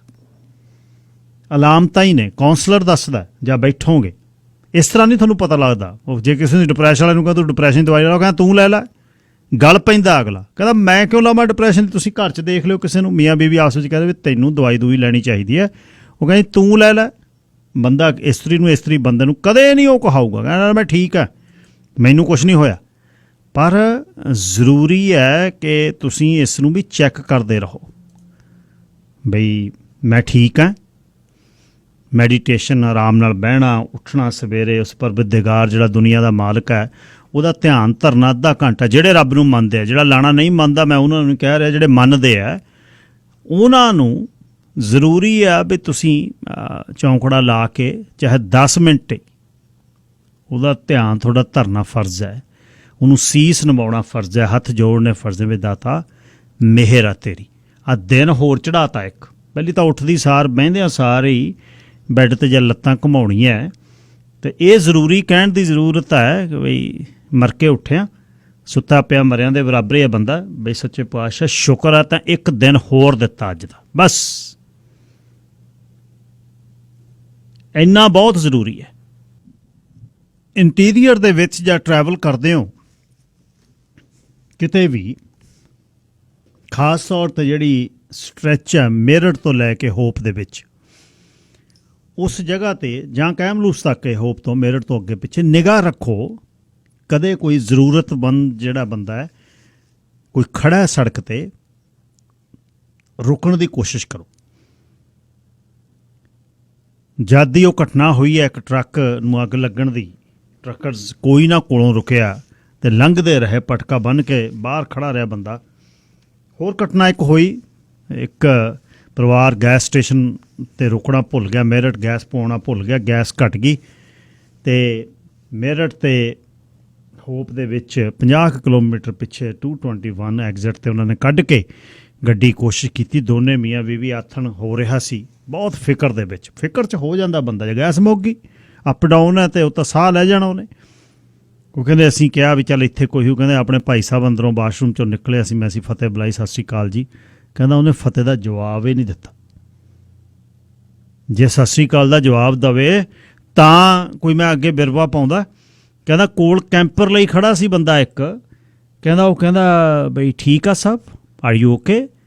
ਕਹਿੰਦਾ ਚਿਹਰੇ 'ਤੇ ਬਹੁਤ ਸ਼ਿਕਨ ਸੀ। ਉਹ ਕਹਿੰਦਾ ਨਹੀਂ ਯਾਰ we are running out of gas, ਥੋੜ੍ਹੀ ਗੈਸ ਆ। ਉਹ ਕਹਿੰਦਾ no no no don't worry, hold on. 10 litre ਦੀ ਕੱਢ ਕੇ ਜੈਰੀ ਕੈਨ ਆਪ ਗੈਸ ਪਾਈ। ਕੀ ਕਰੋਗੇ ਤੁਸੀਂ ਚਿਹਰਿਆਂ ਮੋਹਰਿਆਂ ਨੂੰ ਤੇ ਦੇਖਣ ਤੋਂ ਪਤਾ ਲੱਗਣ ਨੂੰ? ਕੀ ਹੋ ਗਿਆ ਇਸ ਕੌਮ ਨੂੰ ਯਾਰ? ਕੀ ਸਾਡਾ ਕਿਹੜੇ ਖੂਹ ਖਾਤਿਆਂ 'ਚ ਅਸੀਂ ਪੈ ਰਹੇ ਹਾਂ? ਪੰਜਾਬ ਦੇ ਵਿੱਚ ਜਿੱਥੇ ਮੁੱਕਦਾ ਜਾਂਦਾ ਸਾਰਾ ਕੁਛ, ਉੱਥੇ ਪਿੰਡ ਇਕੱਠਾ ਹੋ ਜਾਂਦਾ ਹੈ। ਇੱਥੇ ਰੱਜੇ ਹੋਏ ਅਸੀਂ ਇੱਕ ਦੂਜੇ ਨੂੰ ਐ ਨਹੀਂ ਪੁੱਛ ਸਕਦੇ ਵੀ ਹਾਂਜੀ ਦੱਸੋ ਸਭ ਠੀਕ ਹੈ? ਮਾੜਾ ਜਿਹਾ ਐਕਸੀਡੈਂਟ ਹੋ ਜਾਵੇ, ਖਲਾਰਾ 911 ਦਾ ਦੇਖੀ ਤੂੰ, 28 ਕਾਲਾਂ ਕਿਵੇਂ ਜਾਂਦੀਆਂ ਨੇ, ਦੇ ਕਾਲ ਤੇ ਕਾਲ, ਦੇ ਕਾਲ ਤੇ ਕਾਲ। ਸੜਕ ਤੇ ਜਦ ਇੰਟੀਰੀਅਰ ਦੇ ਵਿੱਚੋਂ ਮੇਕ ਸ਼ੋਰ ਕੋਈ ਸਾਈਡ ਤੇ ਪੁਲ ਹੋਇਆ ਹੈ, ਉਹਦੇ ਕੋਲ ਰੁਕੋ, ਉਹਨੂੰ ਪੁੱਛੋ ਕਿ ਠੀਕ ਆ ਸਭ, ਗੁੱਡ ਆ ਸਭ ਕੁਛ ਨਹੀਂ ਲੱਗਦਾ, ਵਿਦਨ 2 ਮਿੰਟਸ। ਤੇ ਜਦ ਤੁਸੀਂ ਟਰੈਵਲ ਕਰਦੇ ਹੋ, ਗੈਸ ਦਾ ਜ਼ਰੂਰ ਖਿਆਲ ਰੱਖੋ, ਜਾਂ ਇੰਟੀਰੀਅਰ ਦੇ ਵਿੱਚੋਂ ਇਹ ਨਾ ਕਰੋ ਬਸ 100 ਕਿਲੋਮੀਟਰ ਰਹਿੰਦੀ ਆ ਪਵਾ ਲਾਂਗੇ। ਤੁਹਾਨੂੰ ਨਹੀਂ ਪਤਾ ਤੁਹਾਡੀ ਉਸ ਜਗ੍ਹਾ ਤੋਂ 100 ਕਿਲੋਮੀਟਰ ਦੇ ਵਿੱਚ ਕੀ ਹੋ ਜਾਣਾ। ਹੋ ਸਕਦਾ ਕੋਈ ਇਹੋ ਜਿਹੀ ਗੱਲ ਹੋ ਜਾਵੇ ਵੀ ਸੜਕ ਤੇ ਹੀ ਰਾਤ ਕੱਢਣੀ ਪਵੇ। ਸੋ ਮੇਕ ਸ਼ੋਰ ਤੁਸੀਂ ਗੈਸ ਆਪਣੀ ਫੁੱਲ ਕਰਨੀ ਹੈ। ਚਲੋ ਗੈਸ ਲਿਜਾਣੀ ਤਾਂ ਬਹੁਤ ਔਖੀ ਆ ਗੱਡੀ ਦੇ ਵਿੱਚ, ਵਿੱਚੋਂ ਸਮੈਲ ਆਉਂਦੀ ਆ ਬਾਹਰ, ਜੇ ਤਾਂ ਆਫ ਰੋਡ ਗੱਡੀਆਂ ਨੇ, ਜੀਪਾਂ ਨੇ ਜਿਹੜੀਆਂ, ਉਹ ਤਾਂ ਬਾਹਰ ਜੈਰੀ ਕੇਨਜ਼ ਲਮਕਾ ਲੈਂਦੇ ਆ। ਤੇ ਪਰ ਪਲੀਜ਼ ਕਿਸੇ ਨੂੰ ਰੋਕਿਆ ਦੇਖਦੇ ਹੋ ਤਾਂ ਉਹ ਕੋਈ ਮੁਸ਼ਕਿਲ 'ਚ ਹੈ, ਉਹਨੂੰ ਪੁੱਛ ਲਓ ਵੀ ਦੱਸੋ ਜੀ ਕੀ ਗੱਲ ਹੋ ਗਈ, ਲਿਆਓ ਦੱਸੋ ਮੈਂ ਕੀ ਕਰ ਸਕਦਾ ਤੁਹਾਡੇ ਲਈ। ਇਹ ਬਹੁਤ ਜ਼ਰੂਰੀ ਹੈ। ਜਿਸ ਤਰ੍ਹਾਂ ਮੈਂ ਤੁਹਾਨੂੰ ਦੱਸਿਆ ਸੀ ਅੱਜ ਖਾਸ ਗੱਲਬਾਤ ਚੱਲਣੀ ਹੈ, ਉਹ ਇਹ ਹੈ ਕਿ ਉੱਘੇ ਵਕੀਲ ਬ੍ਰਿਜ ਮੋਹਨ ਉਹਨਾਂ ਨੂੰ ਅੱਜ ਬੇਨਤੀ ਕੀਤੀ ਹੈ, ਪਿਛਲੇ ਦਿਨ ਦਾ ਜਿਹੜਾ ਵਿਆਹਾਂ ਦਾ ਰੇੜਕਾ ਪਿਆ ਤੇ ਵਰਕ ਪਰਮਿਟ ਤੇ ਜਵਾਕਾਂ ਨਾਲ ਹੁੰਦੀ ਧਿੰਗੋ ਜ਼ੋਰੀ ਹੈ ਜਿਹੜੀ, ਜਾਂ ਵਰਕ ਪਰਮਿਟ ਤੋਂ ਬਾਅਦ ਕੀ ਖਿਆਲ ਰੱਖਣਾ ਹੈ, ਕੰਮ ਕਿਵੇਂ ਕਰਨਾ ਹੈ, ਤੇ ਦੁਰਵਿਹਾਰ ਜੇ ਹੁੰਦਾ ਹੈ ਕਿਸੇ ਨਾਲ ਤਾਂ ਉਹਨੂੰ ਕਿਉਂ ਨਹੀਂ ਝੱਲਣਾ, ਇਨਕਮ ਟੈਕਸ ਦੀ ਗੱਲ ਕਿਉਂ ਕਰਨੀ ਹੈ, ਤੇ ਜੇ ਤੁਸੀਂ ਕਿਸੇ ਗੈਰ ਕਾਨੂੰਨੀ ਕੰਮ 'ਚ ਫਸ ਜਾਂਦੇ ਹੋ ਤੇ ਵਰਕ ਪਰਮਿਟ 'ਤੇ ਹੋ ਤਾਂ ਕੀ ਹੋ ਸਕਦਾ। ਸੋ ਇਸ ਦੇ ਲਈ ਭਾਈਚਾਰੇ ਦੇ ਉੱਘੇ ਤੇ ਧੜੱਲੇਦਾਰ ਵਕੀਲ ਬ੍ਰਿਜ ਮੋਹਨ ਮੇਰੇ ਨਾਲ ਨੇ। ਬ੍ਰਿਜ ਮੋਹਨ ਜੀ ਸਵਾਗਤ, ਸਤਿ ਸ੍ਰੀ ਅਕਾਲ। ਸਤਿ ਸ੍ਰੀ ਅਕਾਲ ਸਰਜੀਤ ਜੀ। ਅੱਛਾ ਬਾਈ ਜੀ, ਧੰਨਵਾਦ ਸਮੇਂ ਲਈ, ਤੁਸੀਂ ਸ਼ਾਰਟ ਨੋਟਿਸ 'ਤੇ ਸਮਾਂ ਦਿੱਤਾ। ਅੱਜ ਬੱਚਿਆਂ ਦੇ ਲਈ ਵਰਕ ਪਰਮਿਟ ਬਹੁਤ ਵੱਡਾ ਇੱਕ ਪੇਪਰ ਹੈ ਉਹਨਾਂ ਲਈ, ਵਰਕ ਪਰਮਿਟ ਮਿਲਣ ਤੋਂ ਬਾਅਦ ਫਿਰ ਕੀ ਖਿਆਲ ਰੱਖਣ ਦੀ ਲੋੜ ਹੈ? ਹਰਜੀਤ ਜੀ, ਜਦ ਮੈਂ ਆਪਣੇ ਯੰਗ ਜਵਾਕਾਂ ਨੂੰ ਸਰੀ ਵਿੱਚ ਪਿੱਛੇ ਬੈਕਪੈਕ ਝੋਲਾ ਟੰਗਿਆ ਜਾਂਦਾ ਦੇਖਦਾ ਤਾਂ ਮੈਨੂੰ ਆਪਣੇ 40 ਸਾਲ ਪਹਿਲਾਂ ਦਾ ਸਮਾਂ ਯਾਦ ਆ ਜਾਂਦਾ, ਜਦ ਮੈਂ ਨਵਾਂ ਇੰਗਲੈਂਡ 'ਚ ਆਇਆ ਸੀਗਾ। ਨਿੱਜੀ ਜ਼ਿੰਦਗੀ ਦਾ ਜਿਹੜਾ ਤੁਹਾਡਾ ਅਹਿਮ ਸਫ਼ਰ ਹੈ, ਸਟੂਡੈਂਟ ਵਜੋਂ ਤੁਸੀਂ ਇੱਥੇ ਆ ਗਏ, ਵਰਕ ਵੀਜ਼ਾ ਹਾਸਲ ਕਰਨ ਦੀ ਪੂਰੀ ਕੋਸ਼ਿਸ਼ ਹੈ ਜਾਂ ਕਰ ਲਿਆ, ਉਸ ਤੋਂ ਬਾਅਦ PR ਬਣਨ ਦੀ ਖੁਆਇਸ਼ ਹੈ, ਤੇ ਅਲਟੀਮੇਟ ਗੋਲ ਹੈ ਜੀ ਆਪਾਂ ਇਸ ਕੰਟਰੀ ਦਾ ਸਿਟੀਜ਼ਨ ਬਣਨਾ। ਇਸ ਸਫ਼ਰ ਦੌਰਾਨ ਕਈ ਚੀਜ਼ਾਂ ਦਾ ਤੁਹਾਨੂੰ ਖਿਆਲ ਰੱਖਣ ਦੀ ਬਹੁਤ ਹੀ ਸਖਤ ਜ਼ਰੂਰਤ ਹੈ। ਜੇ ਕੋਈ ਕਮੀ ਪੇਸ਼ੀ ਰਹਿ ਗਈ ਤਾਂ ਇਹ ਜਿਹੜੇ ਸਫ਼ਰ ਦੀ ਲੜੀ ਹੈ, ਇਹ ਟੁੱਟਣ ਦਾ ਖਤਰਾ ਹੋ ਸਕਦਾ ਜੀ। ਜਦ ਤੁਹਾਨੂੰ ਸਟੂਡੈਂਟ ਤੋਂ ਬਾਅਦ ਵਰਕ ਪਰਮਿਟ ਮਿਲ ਗਿਆ, ਤੁਹਾਨੂੰ ਉਸ ਕਿੱਤੇ ਵਿੱਚ ਕੰਮ ਕਰਨ ਦੀ ਲੋੜ ਹੈ ਜਿਹੜਾ ਤੁਹਾਨੂੰ ਪਰਮਾਨੈਂਟ ਰੈਜ਼ੀਡੈਂਟ ਬਣਨ ਵਿੱਚ ਸਹਾਈ ਹੋਵੇ। ਜੇਕਰ ਤੁਸੀਂ ਪਰਮਾਨੈਂਟ ਰੈਜ਼ੀਡੈਂਟ ਪ੍ਰਾਪਤ ਕਰਨ ਦੇ ਦਿਲਚਸਪੀ ਰੱਖਦੇ ਹੋ, ਅਗਰ ਤੁਹਾਨੂੰ ਇੱਕ ਵਾਰ ਜੌਬ ਮਿਲ ਗਈ, ਉਸ ਤੋਂ ਬਾਅਦ ਪਰਮਾਨੈਂਟ ਰੈਜ਼ੀਡੈਂਟ ਬਣਨ ਦੇ ਕਈ ਅਲੱਗ-ਅਲੱਗ ਤਰੀਕੇ ਹਨ। ਤੁਹਾਨੂੰ ਜਿਹੜੀ ਜੌਬ ਕਰਨੀ ਚਾਹੀਦੀ ਹੈ, ਉਹ ਆਪਣਾ ਜਿਹੜਾ ਕੈਨੇਡੀਅਨ ਗਵਰਨਮੈਂਟ ਦਾ ਮੈਟ੍ਰਿਕਸ ਹੈਗਾ, ਨੈਸ਼ਨਲ ਆਕੂਪੇਸ਼ਨਲ ਕਲਾਸੀਫਿਕੇਸ਼ਨ, ਉਹਦੇ ਅਧੀਨ ਜਿਹੜੀਆਂ ਜੌਬ ਦੀ ਸੂਚੀ ਹੈ, ਉਹਦੇ ਬਾਰੇ ਤੁਹਾਨੂੰ ਜ਼ਿਆਦਾ ਗੌਰ ਕਰਨਾ ਚਾਹੀਦਾ ਹੈ। ਆਪਣਾ ਜਿਹੜਾ ਕੈਨੇਡੀਅਨ ਐਕਸਪੀਰੀਅੰਸ ਕਲਾਸ ਜਿਹਨੂੰ CEC ਆਖਿਆ ਜਾਂਦਾ ਹੈ, ਉਹਦੇ ਅਧੀਨ ਜੇ ਤੁਹਾਡੇ ਕੋਲ 1 ਸਾਲ ਦਾ paid work experience as a skilled worker ਹੈਗਾ ਤਾਂ ਤੁਸੀਂ ਆਪਣਾ PR ਲਈ ਅਪਲਾਈ ਕਰ ਸਕਦੇ ਹੋ। ਬੋਟਮ ਲਾਈਨ ਇਹ ਹੈ ਕਿ ਵੀ ਤੁਸੀਂ ਕਈ ਗੱਲਾਂ ਦਾ ਤੁਹਾਨੂੰ ਖਿਆਲ ਰੱਖਣ ਦੀ ਲੋੜ ਹੈ। ਆਪਣੀ ਜਿਹੜੀ ਤੁਹਾਡੀ ਮੈਡੀਕਲ ਇੰਸ਼ੋਰੈਂਸ ਹੈ, ਉਸ ਨੂੰ ਹਮੇਸ਼ਾ ਹੀ ਤੁਸੀਂ ਅਪਡੇਟ ਰੱਖੋ। ਇਮੀਗ੍ਰੇਸ਼ਨ ਮਹਿਕਮੇ ਵੱਲੋਂ ਵਰਕ ਪਰਮਿਟ ਅਤੇ ਪਰਮਾਨੈਂਟ ਰੈਜ਼ੀਡੈਂਟ ਦੀਆਂ ਜਿਹੜੀਆਂ ਸ਼ਰਤਾਂ ਦੇ ਸੰਬੰਧ ਵਿੱਚ ਆਰੰਭ ਕੀਤੀਆਂ ਜਿਹੜੀਆਂ ਗਈਆਂ ਕੋਈ ਵੀ ਨਵੀਆਂ ਨੀਤੀਆਂ, ਨਿਊ ਪਾਲਿਸੀਜ਼ ਬਾਰੇ ਆਪਣੇ ਆਪ ਨੂੰ ਜ਼ਰੂਰ ਅਪਡੇਟ ਰੱਖੋ। ਆਪਣੀ ਜਿਹੜੀ ਇਮੀਗ੍ਰੇਸ਼ਨ ਦੀਆਂ ਯੋਜਨਾਵਾਂ ਨੂੰ ਦੂਸਰਿਆਂ ਦੇ ਤਜਰਬਿਆਂ ਦੇ ਆਧਾਰ ਤੇ ਨਾ ਰੱਖੋ, ਕਿਉਂਕਿ ਇਮੀਗ੍ਰੇਸ਼ਨ ਦੇ ਨਿਯਮ ਬਹੁਤ ਹੀ ਰਫਤਾਰ ਨਾਲ ਰਾਤੋਂ ਰਾਤ ਕਈ ਵਾਰ ਬਦਲ ਜਾਂਦੇ ਹੈ। ਸੋ ਇਹ ਕਹਿਣਾ ਕਿ ਵੀ ਉਹਨੇ ਐ ਕੀਤਾ ਤਾਂ ਮੇਰਾ ਵੀ ਐ ਹੋ ਜਾਣਾ, ਸ਼ਾਇਦ ਤੁਹਾਡੇ ਲਈ ਨਾ ਹੋਵੇ, ਕਿਉਂਕਿ ਆਪਣੀਆਂ ਬਹੁਤ ਫਾਸਟ ਪਾਲਿਸੀਜ਼ ਇਮੀਗ੍ਰੇਸ਼ਨ ਦੀਆਂ ਚੇਂਜ ਹੁੰਦੀਆਂ ਜੀ। ਅੱਛਾ ਵਕੀਲ ਸਾਹਿਬ, ਕੰਮ ਕਰਨਾ ਹੈ, ਜਿਹੜਾ ਕੰਮ ਤੁਸੀਂ ਡੈਜ਼ਿਗਨੇਟਡ ਹੋ, ਜਿਵੇਂ ਤੁਸੀਂ ਕਿਹਾ ਕੰਮ ਦੇ ਘੰਟੇ, ਹੁਣ ਕਈ ਕੰਮ ਕਿਤੇ ਕਰਦੇ ਆ ਤੇ ਚੈੱਕ ਕਿਤੋਂ ਲਈ ਜਾਂਦੇ ਆ, ਇੱਕ ਉਹ ਇਸ਼ੂ ਹੈ। ਤੇ ਨਾਲ ਹੀ ਖਾਸ ਤੌਰ ਤੇ ਕੰਮ ਤੇ ਜਿਹੜਾ ਕੰਮ ਤੇ ਮਾਲਕਾਂ ਦੁਆਰਾ ਜਿਹੜੀ ਐਕਸਪਲੋਇਟੇਸ਼ਨ ਆ, ਜਿਹੜੀ ਦੁਰਵਿਵਹਾਰ ਆ ਜਿਹੜਾ, ਇਹਨਾਂ ਦੋਨਾਂ ਨੂੰ ਵੀ ਥੋੜਾ ਜਿਹਾ ਜੀ ਦੱਸਿਓ ਵੀ ਇਹਦਾ ਖਿਆਲ ਕਿਵੇਂ ਰੱਖਣਾ। ਹਾਂਜੀ ਹਰੀਸ਼ ਜੀ, ਪਹਿਲੀ ਗੱਲ ਤਾਂ ਇਹ ਹੈ ਕਿ ਵੀ ਤੁਹਾਨੂੰ ਕਾਨੂੰਨੀ ਤੌਰ ਤੇ ਕੰਮ ਕਰਨਾ ਚਾਹੀਦਾ। ਮੇਰਾ ਸੰਕੇਤ ਹੈ ਕਿ ਵੀ ਜਿਹੜੀਆਂ ਕੈਸ਼ ਵਾਲੀ ਜੌਬਸ ਆ ਉਸ ਤੋਂ ਤੁਹਾਨੂੰ ਗਰੇਜ ਰੱਖਣਾ ਚਾਹੀਦਾ, ਕਿਉਂਕਿ ਜੇ ਤੁਹਾਡਾ ਅਲਟੀਮੇਟ ਟੀਚਾ ਹੈਗਾ ਕਿ ਵੀ ਤੁਸੀਂ ਇਸ ਕੰਟਰੀ ਵਿੱਚ ਪੱਕੇ ਹੋਣਾ, ਤਾਂ ਤੁਹਾਡੇ ਲਈ ਆਪਣੇ ਜਿਹੜੇ ਕੰਮ ਦੇ ਰੈਕਡ ਰੱਖਣੇ ਬਹੁਤ ਹੀ ਜ਼ਿਆਦਾ ਜ਼ਰੂਰੀ ਹੈ। ਜਿਵੇਂ ਕਿ ਤੁਹਾਡੀ ਪੇ ਸਟੱਬਸ, ਬੈਂਕ ਸਟੇਟਮੈਂਟਸ, ਕੰਮ ਦੇ ਘੰਟਿਆਂ ਦੀ ਗਿਣਤੀ ਰੱਖਣਾ ਬਹੁਤ ਹੀ ਮਹੱਤਵਪੂਰਨ ਹੈ। And more importantly, it helps to determine eligibility under the work experience factor ਜੀ। ਜਿਵੇਂ ਮੈਂ ਤੁਹਾਨੂੰ ਦੱਸਿਆ ਵੀ ਕਿਹੜੀ ਕੈਸ਼ ਵਾਲੀ ਜੌਬ ਹੈ ਉਹ ਥੋੜੀ ਜੀ ਬੰਦਾ ਐਕਸਾਈਟਿੰਗ ਹੁੰਦੀ ਹੈ ਵੀ ਚਲੋ ਕੈਸ਼ ਜੇਬ 'ਚ ਪੈ ਗਿਆ, ਪਰ ਉਹ ਤੁਹਾਡੇ ਲਈ ਕਈ ਵਾਰ ਤੁਹਾਡੇ ਲਈ ਚੰਗੀ ਗੱਲ ਨਹੀਂ ਸਾਬਤ ਹੋ ਸਕਦੀ। ਨਾਲੇ ਸਾਰਿਆਂ ਨਾਲੋਂ ਇੰਪੋਰਟੈਂਟ ਗੱਲ ਇਹ ਹੈ ਕਿ ਵੀ ਆਮ ਤੌਰ ਤੇ ਕੈਸ਼ ਜੌਬ 'ਚ ਤੁਹਾਡੀ ਕੋਈ ਵੀ ਕਾਨੂੰਨੀ ਸੁਰੱਖਿਆ ਨਹੀਂ ਹੁੰਦੀ। ਮਿਸਾਲ ਵਜੋਂ ਅਨਇੰਪਲੋਇਮੈਂਟ ਇੰਸ਼ੋਰੈਂਸ ਲਾਗੂ ਨਹੀਂ ਹੁੰਦਾ, WCB ਕਵਰੇਜ ਨਹੀਂ ਤੁਹਾਨੂੰ ਮਿਲਦੀ, ਜਾਂ ਖੁਦਾ ਨਾ ਖਾਸਤਾ ਤੁਹਾਡਾ ਕੋਈ ਸੀਰੀਅਸ ਕਾਰ ਐਕਸੀਡੈਂਟ ਹੋ ਜਾਵੇ ਤਾਂ ਤੁਹਾਨੂੰ ਆਪਣਾ ਜਿਹੜਾ ਇਨਕਮ ਲਾਸ ਸਾਬਤ ਕਰਨ ਵਿੱਚ ਬਹੁਤ ਵੱਡੀ ਦਿੱਕਤ ਆ ਸਕਦੀ ਹੈ ਜੀ। ਹਰ ਇੱਕ ਸੂਬੇ 'ਚ ਕਾਮਿਆਂ ਦੀ ਰੱਖਿਆ ਲਈ ਅਲੱਗ-ਅਲੱਗ ਮਿਆਰ ਹਨ, ਜਿਵੇਂ ਕਿ ਲੇਬਰ ਸਟੈਂਡਰਡਸ, ਜਿਸ ਵਿੱਚ ਕਾਮੇ ਨੂੰ ਮਿਨੀਮਮ ਵੇਜ ਪ੍ਰੋਟੈਕਸ਼ਨ ਹੈ, ਓਵਰ ਟਾਈਮ ਦੀ ਪ੍ਰੋਟੈਕਸ਼ਨ ਹੈ, ਹੌਲੀਡੇ ਪੇ ਨੂੰ ਯਕੀਨਨ ਬਣਾਇਆ ਜਾਂਦਾ ਹੈ। ਮੁੱਖੀ ਗੱਲ ਤਾਂ ਇਹ ਹੈ ਕਿ ਕਾਨੂੰਨ ਤੁਹਾਡੀ ਹਿਫਾਜ਼ਤ ਲਈ ਹਮੇਸ਼ਾ ਹੀ ਵਚਨਬੱਧ ਹੈ, ਬਸ਼ਰਤੇ ਕਿ ਤੁਸੀਂ ਜਿਹੜਾ ਤੁਹਾਡਾ ਵਤੀਰਾ ਹੈ ਉਹ ਕਾਨੂੰਨ ਦੇ ਦਾਇਰੇ 'ਚ ਹੋਵੇ। ਬਾਕੀ ਤੁਸੀਂ ਜਿਹੜਾ ਤੁਹਾਡੇ ਸਵਾਲ ਦਾ ਦੂਜਾ ਹਿੱਸਾ ਸੀਗਾ ਕਿ ਵੀ ਲੋਕਾਂ ਦਾ ਅਬਿਊਜ਼ ਹੁੰਦਾ, ਸਪੈਸ਼ਲੀ ਫੀਮੇਲ ਵਰਕਰਸ ਦਾ ਜੀ। ਤੁਹਾਡੇ ਸ਼ੋਅ ਤੇ ਮੇਰੇ ਖਿਆਲ 2 ਸਾਲ ਪਹਿਲਾਂ ਵੀ ਆਪਾਂ ਗੱਲਬਾਤ ਕੀਤੀ ਸੀਗੀ। ਗੱਲ ਇਹ ਹੈ ਕਿ ਜਦੋਂ ਕੋਈ ਕਾਨੂੰਨ ਦੀ ਆਗਿਆ ਤੋਂ ਬਿਨਾਂ ਕੰਮ ਕਰ ਰਿਹਾ ਹੁੰਦਾ ਤਾਂ ਬਹੁਤ ਸਾਰੇ ਮਾਲਕ ਉਸ ਦੀ ਮਜਬੂਰੀ ਦਾ ਫਾਇਦਾ ਉਠਾਉਂਦੇ ਹਨ। ਕਈ ਵਾਰ ਘੱਟੋ ਘੱਟ ਉਜਰਤ ਤੋਂ ਵੀ ਘੱਟ ਪੈਸੇ ਦਿੱਤੇ ਜਾਂਦੇ, ਜਿਹੜਾ ਮਿਨੀਮਮ ਵੇਜ ਆਪਾਂ ਆਖੀਦਾ ਹੈ ਜੀ। ਇਹ ਵੀ ਹੁੰਦਾ ਕਿ ਵੀ ਅਸੀਂ ਆਪ ਦੇਖਿਆ ਵੀ ਜਿਹੜੇ ਸਪੈਸ਼ਲੀ ਲੜਕੀਆਂ, ਉਹਨਾਂ ਨੂੰ ਦੇਸ਼ ਨਿਕਾਲੇ ਦਾ ਹਊਆ ਵਿਖਾ ਕੇ ਨਾ ਚਾਹੁੰਦੇ ਹੋਏ ਵੀ ਉਹਨਾਂ ਤੋਂ ਗਲਤ ਕੰਮ ਕਰਵਾਏ ਜਾਂਦੇ ਹਨ ਜੀ। ਅਕਸਰ ਹੀ ਉਹਨਾਂ ਨੂੰ ਇਹ ਧਮਕੀਆਂ ਵੀ ਦਿੱਤੀਆਂ ਜਾਂਦੀਆਂ ਵੀ ਜੇ ਉਹਨਾਂ ਨੇ ਆਪਣੇ ਮਾਲਕ ਦੀ ਗੱਲ ਨਾ ਮੰਨੀ ਤਾਂ ਉਹਨਾਂ ਦੀ ਸ਼ਿਕਾਇਤ ਬਾਰਡਰ ਪੁਲਿਸ ਕੋਲ ਕਰ ਦਿੱਤੀ ਜਾਊਗੀ। ਸੋ ਤੁਹਾਡੇ ਇਸ ਵੇਲੇ ਬਹੁਤ ਵੱਡੀ ਤਾਦਾਦ 'ਚ ਇਸ ਵੇਲੇ ਤੁਹਾਡਾ ਪ੍ਰੋਗਰਾਮ ਸੁਣ ਰਹੇ ਆ, ਬੱਚੇ ਵੀ ਸੁਣ ਰਹੇ ਆ ਜਿਹੜੇ ਇੱਥੇ ਨਵੇਂ ਆਏ ਆ ਜਾਂ ਹਜੇ ਤਾਜ਼ੇ ਲੈਂਡ ਕੀਤੇ ਆ। ਉਹਨਾਂ ਸਾਰਿਆਂ ਲਈ ਜਾਣਨਾ ਬਹੁਤ ਜ਼ਰੂਰੀ ਹੈ ਕਿ ਵੀ ਇਸ ਮੁਲਕ ਵਿੱਚ ਕੋਈ ਵੀ ਤੁਹਾਡਾ ਨਜਾਇਜ਼ ਫਾਇਦਾ ਨਹੀਂ ਉਠਾ ਸਕਦਾ।